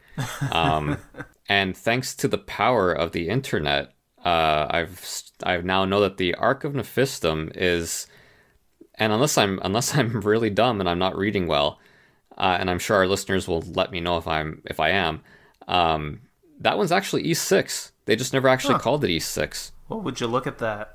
Well, I mean, you know, that's pretty typical though for Falcom, right? Yeah. Yeah, indeed. Okay, we will get to the Legend of Heroes series a bit later, but that's another one that's, when it comes to the numbering and the different Legend of Heroes series, it's, again, very confusing. Oh, it's bonkers. And then when you combine the whole, like, you know, when they port it over to English and then they change stuff around, but like you said, we'll get to it later. Yeah. But now that we have gotten to the PSP era, like after the PC era, even like Falcom, like they are still releasing PC games, and throughout the 2000s they released a lot of PC games, but they did start releasing games on PSP, and it was basically because DS was more popular than the PSP, but yeah, I mean, obviously Falcom just loves to release on not as popular systems. Yeah, so it seems. But like Kondo actually, it should be noted that the PC Engine was like a really, really big deal in Japan. Like, yes. I think for a year or two it was the #1 system. Yeah, at least in America. Correct. Yes, they're definitely like, wait for this new Ys game now on Xbox One. Oh. Anyhow. But yeah, Kondo actually, like, I mean, his reasoning for the change was that, or the, like, why they ended up choosing PSP over the DS was that they were like, okay, so DS has a very different fan base, and they believed, much like nowadays, like, they were one of the companies that, I mean, they have been supporting the PlayStation Vita until the very end.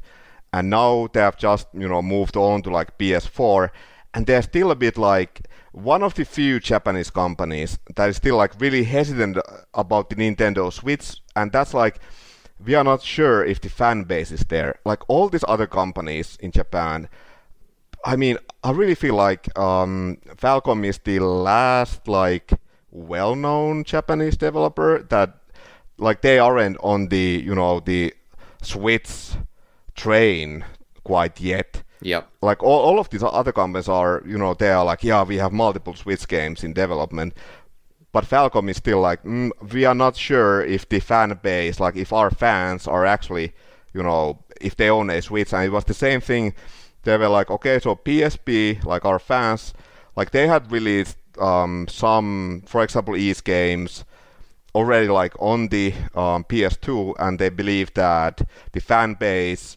would, you know, like these PS2 owners would also own a PSP, so it was like natural for them to start releasing games and developing games for the PSP, and that's why we got a million Ys games on the PSP, and also quite a few The Legend of Heroes games on the system. Yeah, I think that Falcom must have like an amazing relationship with Sony at this point. I think that might be part of their hesitance to go anywhere else besides the PS4, PS Vita. Yeah, that would make sense to me anyhow. Yeah, because even so the Switch is actually getting a Falcom game soon, like this summer. Ys 8, a port of Ys 8, and it's not by Falcom. They actually got NIS to do the port. Oh, like I didn't know that. Once again, yeah, I mean they once again licensed a game to another company to release.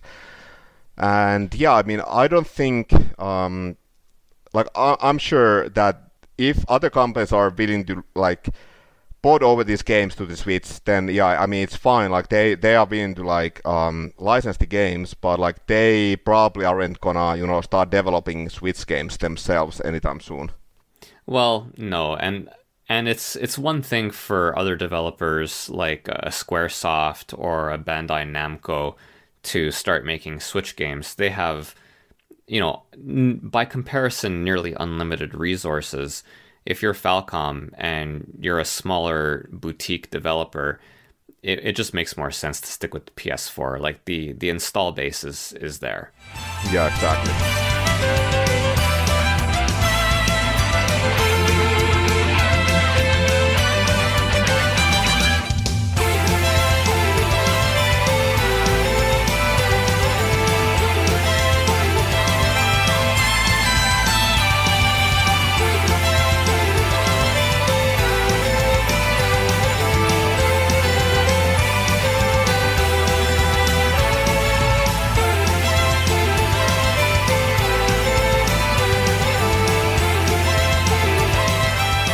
So yeah, should we move on to the other big series? Like we have talked about Ys quite a bit. So yeah. I think it's time to move on to The Legend of Heroes. Here it is. We will move on to The Legend of Heroes. Just want to say one thing about Ys 8. Ys 8, fantastic. Really, I thought a triumphant return to form for the series as a whole. I hadn't played Ys 7. I heard Ys 7 was pretty good. But Ys 8 really exceeded my expectations. Yeah, I mean, it's an amazing game. And to me, it's definitely the best Ys game that I've played. I do understand the criticism from some like old school Ys fans. Like, I have seen comments from people who said that, okay, so if you think about the older Ys games, they are fairly short. Like, you can beat them in a few hours, in 10 hours. And they aren't very story heavy, but with Ys 8, it really feels like it was influenced by The Legend of Heroes. I agree with that 100%. But one thing you can't complain about is the combat. The combat, like most Ys games, is silky smooth, super fun. I have all day for it. But yeah, The Legend of Heroes, this is once again where it gets a bit confusing, because The Legend of Heroes actually, it's a very old franchise, and it started as a sub-series of Dragon Slayer, and the first two games were actually Dragon Slayer, The Legend of Heroes, and then Dragon Slayer, The Legend of Heroes 2, and like to be honest, like I don't know much about those games. I actually have Dragon Slayer, Legend of Heroes for the TurboGrafx CD. I played that one way back, and it's actually one of the few games that I accidentally held on to because I sold a lot of my, Turbo. I sold like way back when I sold my Turbo Duo, traded it in for something else, got rid of a bunch of the games. But there were some games that I had lent out or I couldn't find. Dragon Slayer was one of them, so I actually still have my childhood copy of it. And to be honest with you, it is like super, super typical Falcom game. Just good RPG, great music. I don't remember a hell of a lot about it. It is exactly what it's supposed to be. And then in the mid to late 90s, we actually got the Legend of Heroes 3, 4, and 5. And I believe that they were released on... Yeah, they were, again, PC games in Japan. But they did actually get released in the West. And the trilogy is actually called the Garg Harv trilogy. And the games are Prophecy of the Moonlight Witch, A Tear of Vermilion, and Song of the Ocean. These games I actually have not played, but they are considered the Legend of Heroes 3, 4, and 5. And I believe that they actually have not much to do with the current storyline that is still going on in the Legend of Heroes series. The main Legend of Heroes series. I think it's a self-contained trilogy. And funnily enough, I had no idea that these were brought over. I mean, I had an inkling, right? Just because you see PSP games for sale once in a while. Yeah. But I didn't really know that it was a trilogy that was brought over. I mean, I kind of wish I had known just because I like to know things. But it's pretty interesting that these games were very, at least as far as I'm concerned, very quietly brought over and localized here.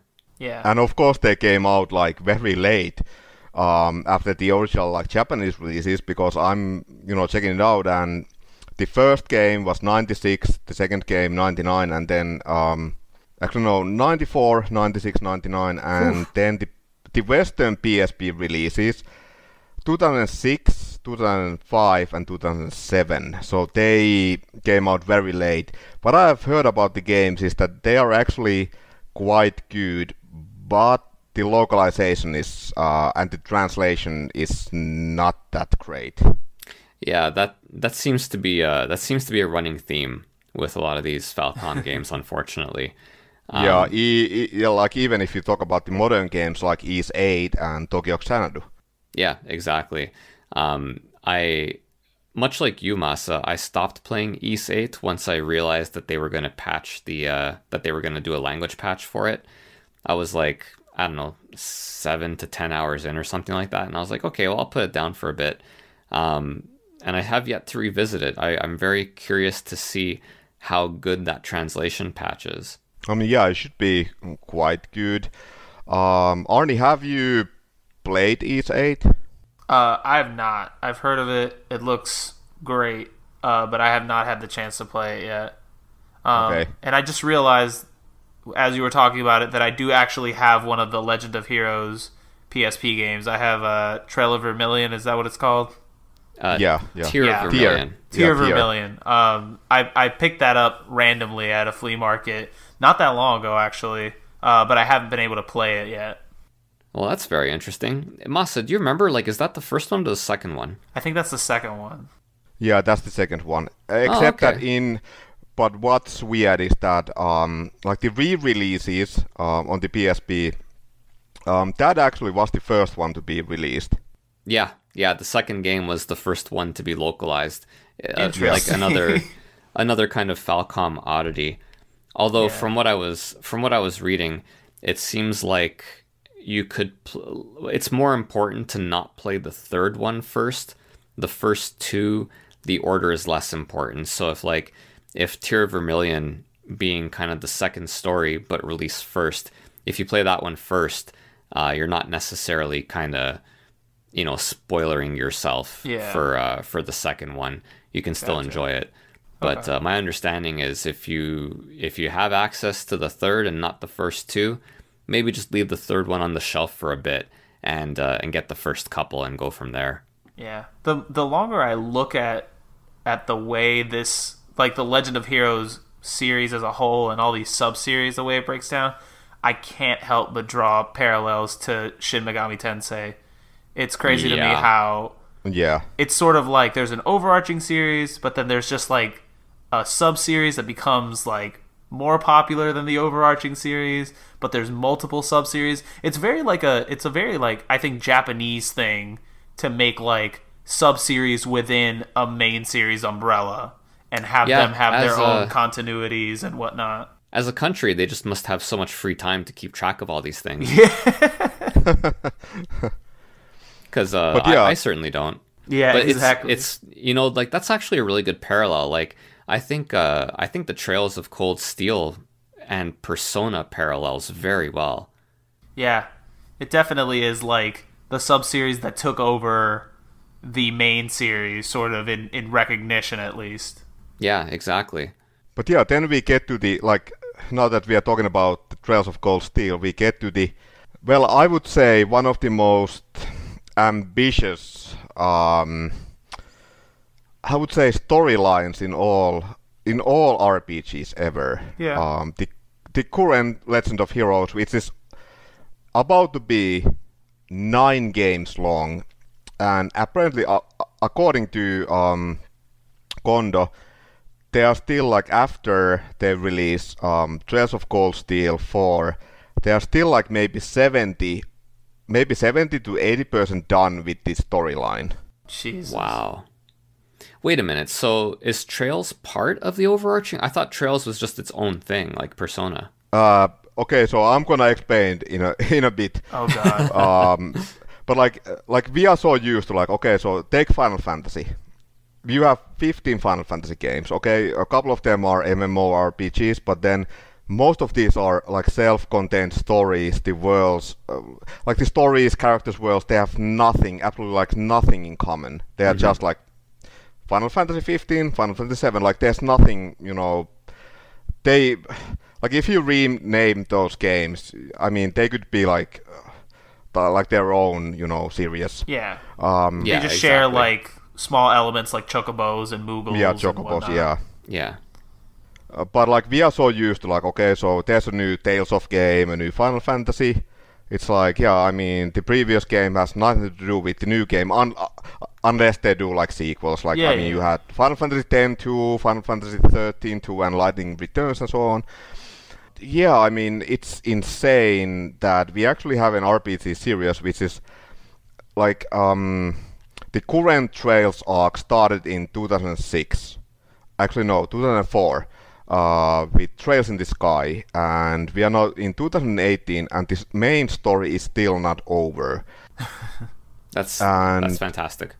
Yeah, exactly. I mean, of course, we have gotten all these games very late in the West. Like, for example, I mentioned Trails in the Sky, like the first game, 2004 in Japan, 2011 in the West. That's hilarious. Yeah, and that well, that I guess was I hope I don't die before they finish it. Yeah, exactly. Jesus. And that was the first game. Like they localized that, and it was released on the PSP. But then the sequels, actually, they were only released on PC in 2015 and then 2017. I mean, as a fan who started, I started with Trails of Cold Steel, and holy crap, have I been confused with these games? No, I mean, because yeah, it's like, it sounds okay, insane. so Arnie, yeah, you have played Trails of Cold Steel, yes, and I'm sure there's been moments where you have been like, okay, so they're talking about something really important, yes, and then it happens off screen, and you're like, okay, so why didn't they show it? Like what's going on? Like, why didn't we actually go there in this game? Yep, and I've heard that it is addressed in other games. Yes, and to make things even worse is that, okay, so we have the Trails in the Sky trilogy, which are all like really good games. Yeah. And those take place in the same world as Cold Steel, correct? Yes, they do.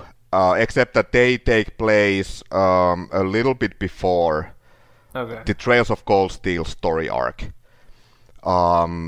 But the problem here is that we have the Trails in the Sky trilogy, then we have the Crossbell arc, which has Zero no Kiseki and then Ao no Kiseki. Oh my god. Which You've lost me already.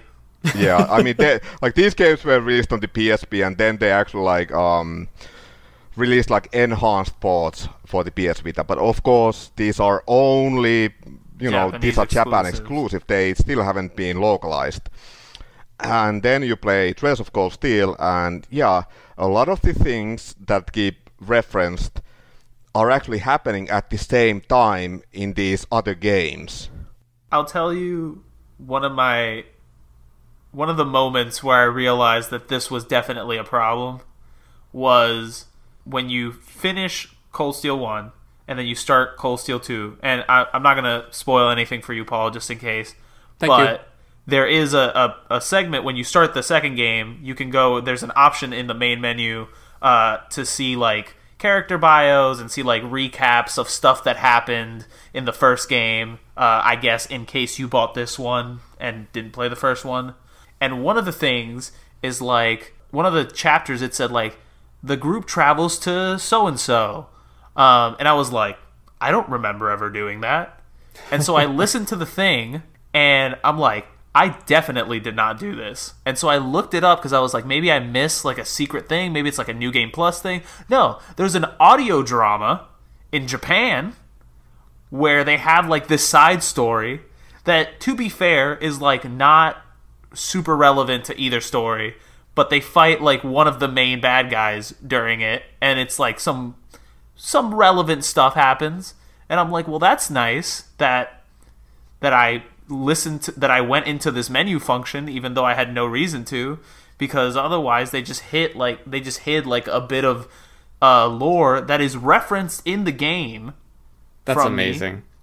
That's and like not even another video game, and like a Japanese audio drama, like something that I would absolutely never ever like find on my own. Which is absolutely criminal because we all know that Americans are clamoring for those audio dramas.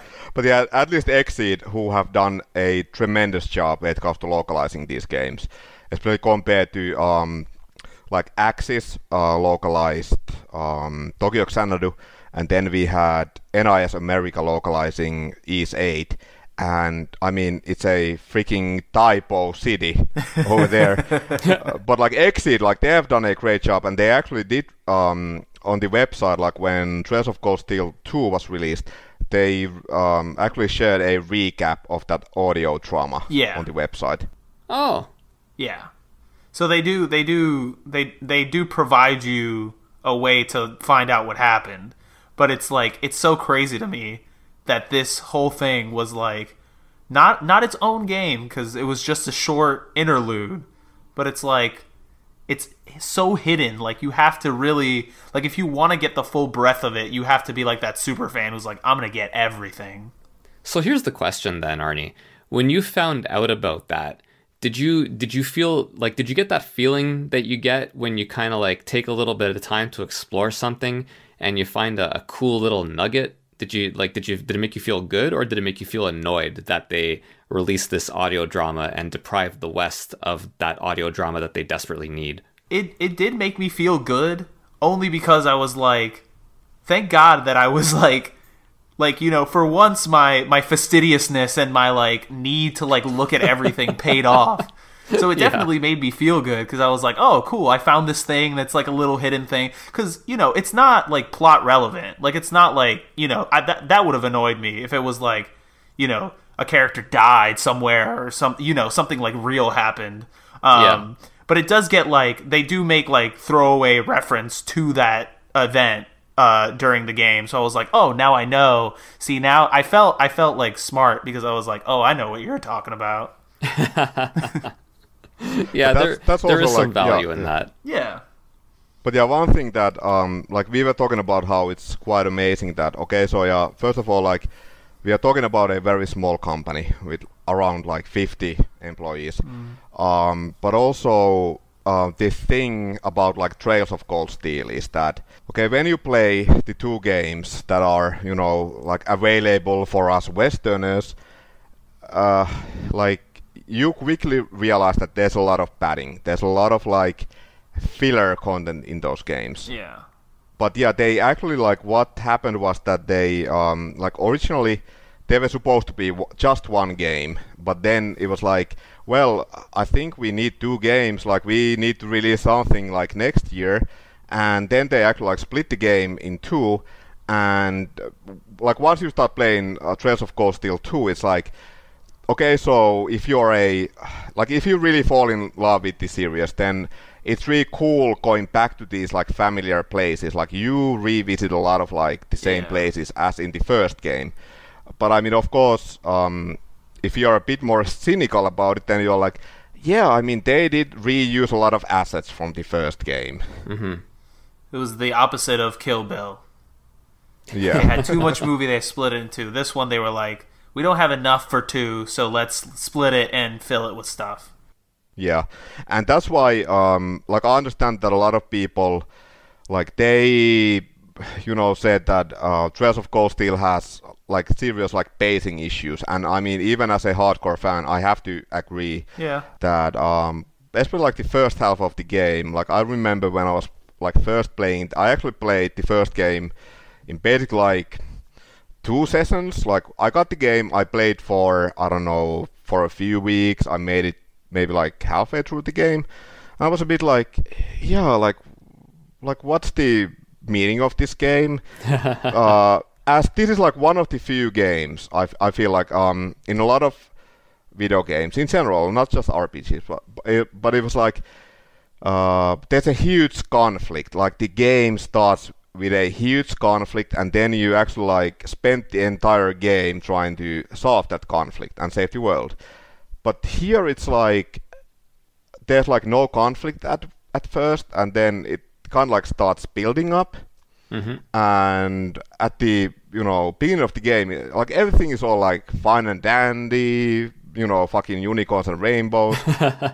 Then you make it to the end of the game, and absolutely everything goes to hell, and you're like, what the fuck? Like this is like where the game actually like begins, and then you're like, I'm just dying to play the sequel. The sequel, like I would say, when it comes to the pacing issues, it's better definitely. But yeah, there's definitely like some filler, and I've also heard that Trails of Cold Steel 3, which came out in Japan last year, and then Trails of Cold Steel 4, like it's the same case again. Like they basically had like one game, and they turned it to into 2 games. Yeah.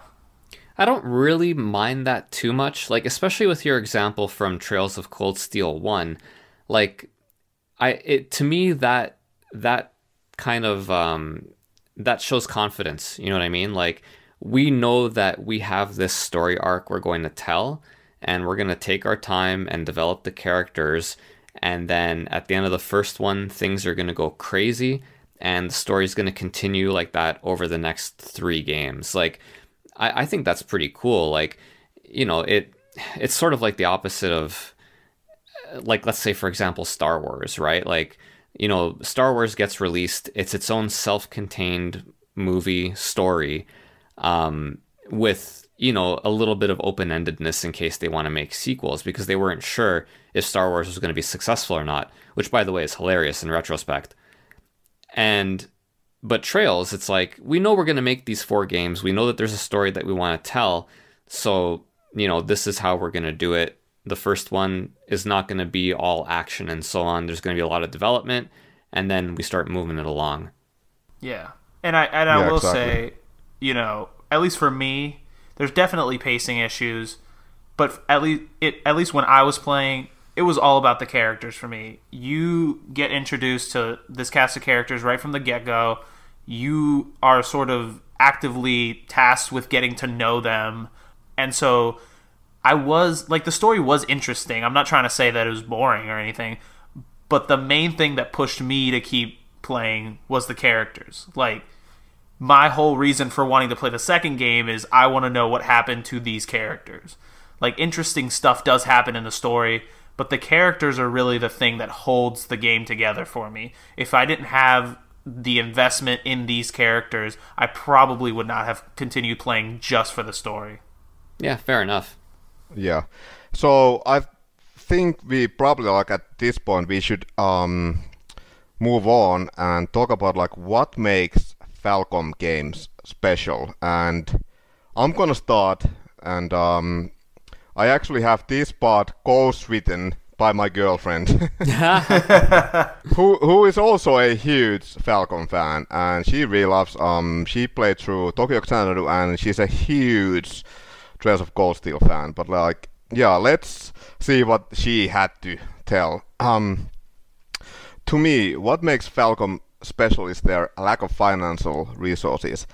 When I put it like this, it might sound a bit negative, but let me explain my point.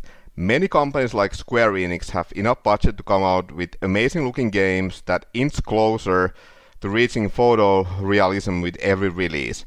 Falcom is unfortunately not one of them, and playing games like Trails of Cold Steel 1 and 2 makes it painfully obvious. This game only came out a few years ago and already looks quite dated. They have gotten better as shown in games such as Tokyo Xanadu and Sen no Kiseki 3, but what they lack in graphics they make up for in other areas such as storytelling and world building. With Falcom games, it's the story that pulls you in. From unexpected plot twists to heartwarming moments, Falcom games are a wild ride. One might compare Falcom to Atlus in terms of how high quality the storylines both companies come up with are. To make it even better, Falcom characters aren't one-dimensional. They are overflowing with charm, and before you know it, you will find yourself falling for side characters as well. It might take a while to complete a series, but once all the pieces of the puzzle fall into place, it's totally worth it. Hard to disagree with that. Perfect. Yeah, exactly. Absolutely. No, and I completely agree. And I think, especially after the Kondo quotes that you read, Falcom is definitely moving up in my like pantheon of arcade developers. They're scrappy, and I think they know what they can do well, and that's what they push. They're not trying to sort of play catch up with everybody else. They have their own thing that they are very good at, and that's what sort of they go for every single time. Yep, and there's a lot to be said for that. And I mean, and to expand on that, for me personally, it's also the fact that I was familiar with them early, right? Yeah. Like a lot of the games that I played on Turbo CD were Falcom releases, and Falcom was a supporter of that format. So, for me, like the fact that they're still releasing these kind of games today is really nice. It takes me back to that time where there was this company that I never heard of making, really great games with unbelievable music. I mean, I mentioned Dragon Slayer earlier. Good game, great music. That's really it, right? Like if there's one thing I remember from that game, it's the music. And whenever I think Falcom, and it's not just good music, it's good video game music. Yeah. There's a difference. Final Fantasy 15 has good music. It's ambient, and you both don't notice it and notice it at the same time. I don't really have a better way to describe it. It comes in when it's needed and it fades to the background when it's not. Exactly. But it doesn't feel like video game music per se, at least the way we grew up with it. Yeah. Falcom, even though the quality of the audio engineering has increased, they're not using bleeps and bloops for samples. It still feels like video game music. There's a battle theme, there's an overworld theme. It's really catchy. Every time I load up Trails of Cold Steel and I hear that intro playing and it's that little piano bit, I always let it play a little bit before I press X to start the game. I do as well. It's yeah, little, same here. Exactly, right? It's little things. And that definitely, creates that Falcom feel to their games. Yeah. And because I can't stop droning on. One other thing that I think sets Falcom apart is attention to detail. I noticed this especially when playing Trails. I'm only about 6 or 7 hours into Trails. Yeah. So, I have the rest of 2019 to finish it. But like just walking around, like the world building and even the graphics, while not, good, so to speak, they're serviceable.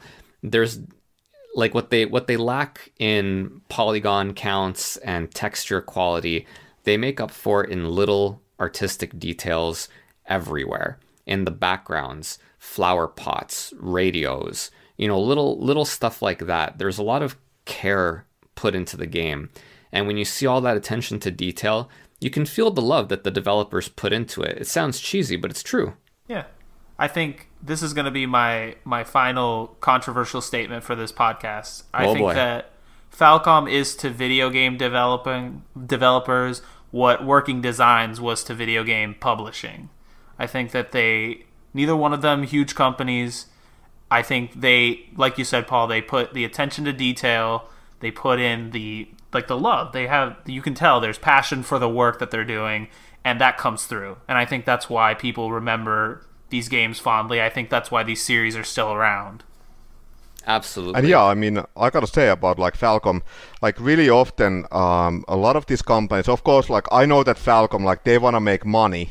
I mean, of course, they don't, they aren't just making this for the love of video games, but still, it's really refreshing to have a company like them who actually like, they don't really care about like the current trends. Like we talked about Trails of Cold Steel, and to me, it really, instead of like something innovative, like let's say Final Fantasy 15, which we have mentioned many times, like they aren't trying to push the genre forward, but it's mainly like Trails of Cold Steel. It really feels like a golden era RPG. If the genre kind of like never evolved, besides like the presentation. Yeah. Mm-hmm. But yeah, you can really feel like the love in their work, and like it's like I can like a lot of times when I play video games, not just Square Enix, but like Nintendo or whatever. You can kind of like when you play the games, you can kind of feel it like how the game was made behind the scenes, and it was most likely made or like started out as like at some investor meeting, and they're like, yeah, we need a game like this, we need to follow these trends, Yep. It needs to sell like this many copies. But with Falcom games, it's like, yeah, I mean, like these people, they just want to make these games, they want to tell the story of these characters, and yeah, I mean, they don't care about like if the game sells. I mean, of course, as long as they survive, but like their games, they don't need to sell 1 million copies. No, they are well aware that the house doesn't build itself, so to speak, right? Like they start from the bottom up. We make good games, and thus they will sell. And they might not be the newest, flashiest kind of thing, but we have our style, we do it well, and that's what's going to keep us afloat. And 30 years, they're not wrong yet. Exactly. And when it comes to music, I have to mention that for you guys who have Spotify, Nihon Falcom is really great in a way that like most game companies, like they don't share their music on any streaming services, but I believe that almost the entire Falcom catalog, at least from the early 90s up until all the latest games, it is on Spotify. That's awesome. Perfect. Yeah, it's amazing, yeah. Do you just search Nihon Falcom, or do you search like the specific game name? I think you can search for Falcom and also search for the games, but you have to remember that, for example, Trails of Cold Steel, it's not Trails of Cold Steel. You have to, type in like Sen no Kiseki. Oh, you have to type in the Japanese name. Yeah, gotcha. But I think you can find like if you just type in like Falcom or Nihon Falcom. Okay. I know what I'm doing for the rest of the day. So, yeah.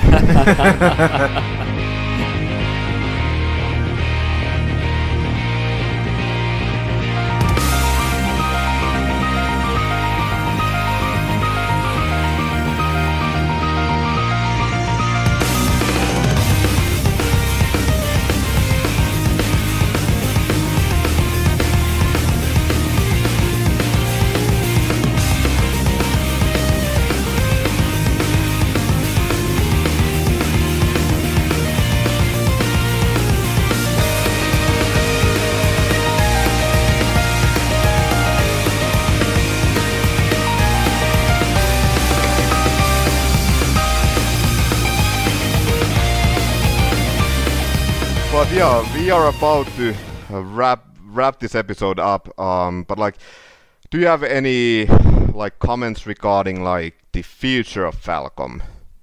Like they've been around for 30 years, but let's say, what about the next 5 years? Just keep doing what you're doing, man. It's worked so far. You know, maybe put some games on the Switch so Masa doesn't have to go over there and bust some heads. But aside from that, just keep doing what you're doing. Hopefully keep localizing, because I need Trails 3 and 4. I can't. I need to be able to finish that. Yeah, I for one cannot live without my audio dramas. Yeah, exactly. They should include those on like the PS4 releases for sure. Maybe they should. You know what? I'm gonna say they should probably do like maybe a PS4 like compilation, like maybe updated, like put like 2 or 3 old East games on a disc, or a couple of Dragon Slayer games, something like that. They actually, funny you should mention that. They actually just released, like this spring, they released Trails of Cold Steel 1 and 2, like PS4 remasters in Japan. Yeah. Yeah, and also the Japanese version of Trails of Cold Steel 3 does have a recap of like Trails 1 and 2. Okay. Cool. Yeah, they should do like maybe the Trails in the Sky trilogy that was only on PSP and PC. Just put it out on PS4 or something. That's the one that I want to see. Yeah. But yeah, I think it's time to wrap it up. But yeah, you can find us on Instagram. Our official page is simply Region 3 Gamers. And also, you can find our previous episode and also this episode on iTunes and also on YouTube. And on YouTube, the channel is called The Game Strugglers. And also, you can find me on Instagram, and my handle is Masa Jarvinen09. But yeah, Paul and Arnie, how can the listeners find you guys? Arnie, go ahead. You can find me on Instagram at Welcome to the Game. It's the word welcome, the number 2, the game. Just come, DM, let's talk, let's chat. Please like, share, all this good stuff, all these episodes if you like them. Show them to your family, your friends, your dog. The people at Nihon Falcom, send them, the link. Just get it out there as much as you can. Thanks, guys. Yeah, especially your dog, because dogs leave really positive comments. I find that they just never have anything bad to say. And you can find me on Instagram too, Paul's Game Room, Paul's_Game Room. And just echoing what Arnie said. Share, subscribe, do it. Write reviews. And also, Ozzy couldn't make it this time, but like we have to, pimp him as well, or his Instagram account. But yeah, you can find Ozzy on Instagram, and his handle is Shadow of the Collector, and it's like wait. He's got dots between every word. Yeah, exactly. Yeah, Shadow of the Collector, and it's dot between every word. Yeah, that's what I'm trying to say. All right. But yeah, this has been the Region 3 Gamers podcast, episode 6, and thank you all for listening. And if you enjoyed the episode, please leave a comment and subscribe. See you guys. Thanks. So yeah, peace out.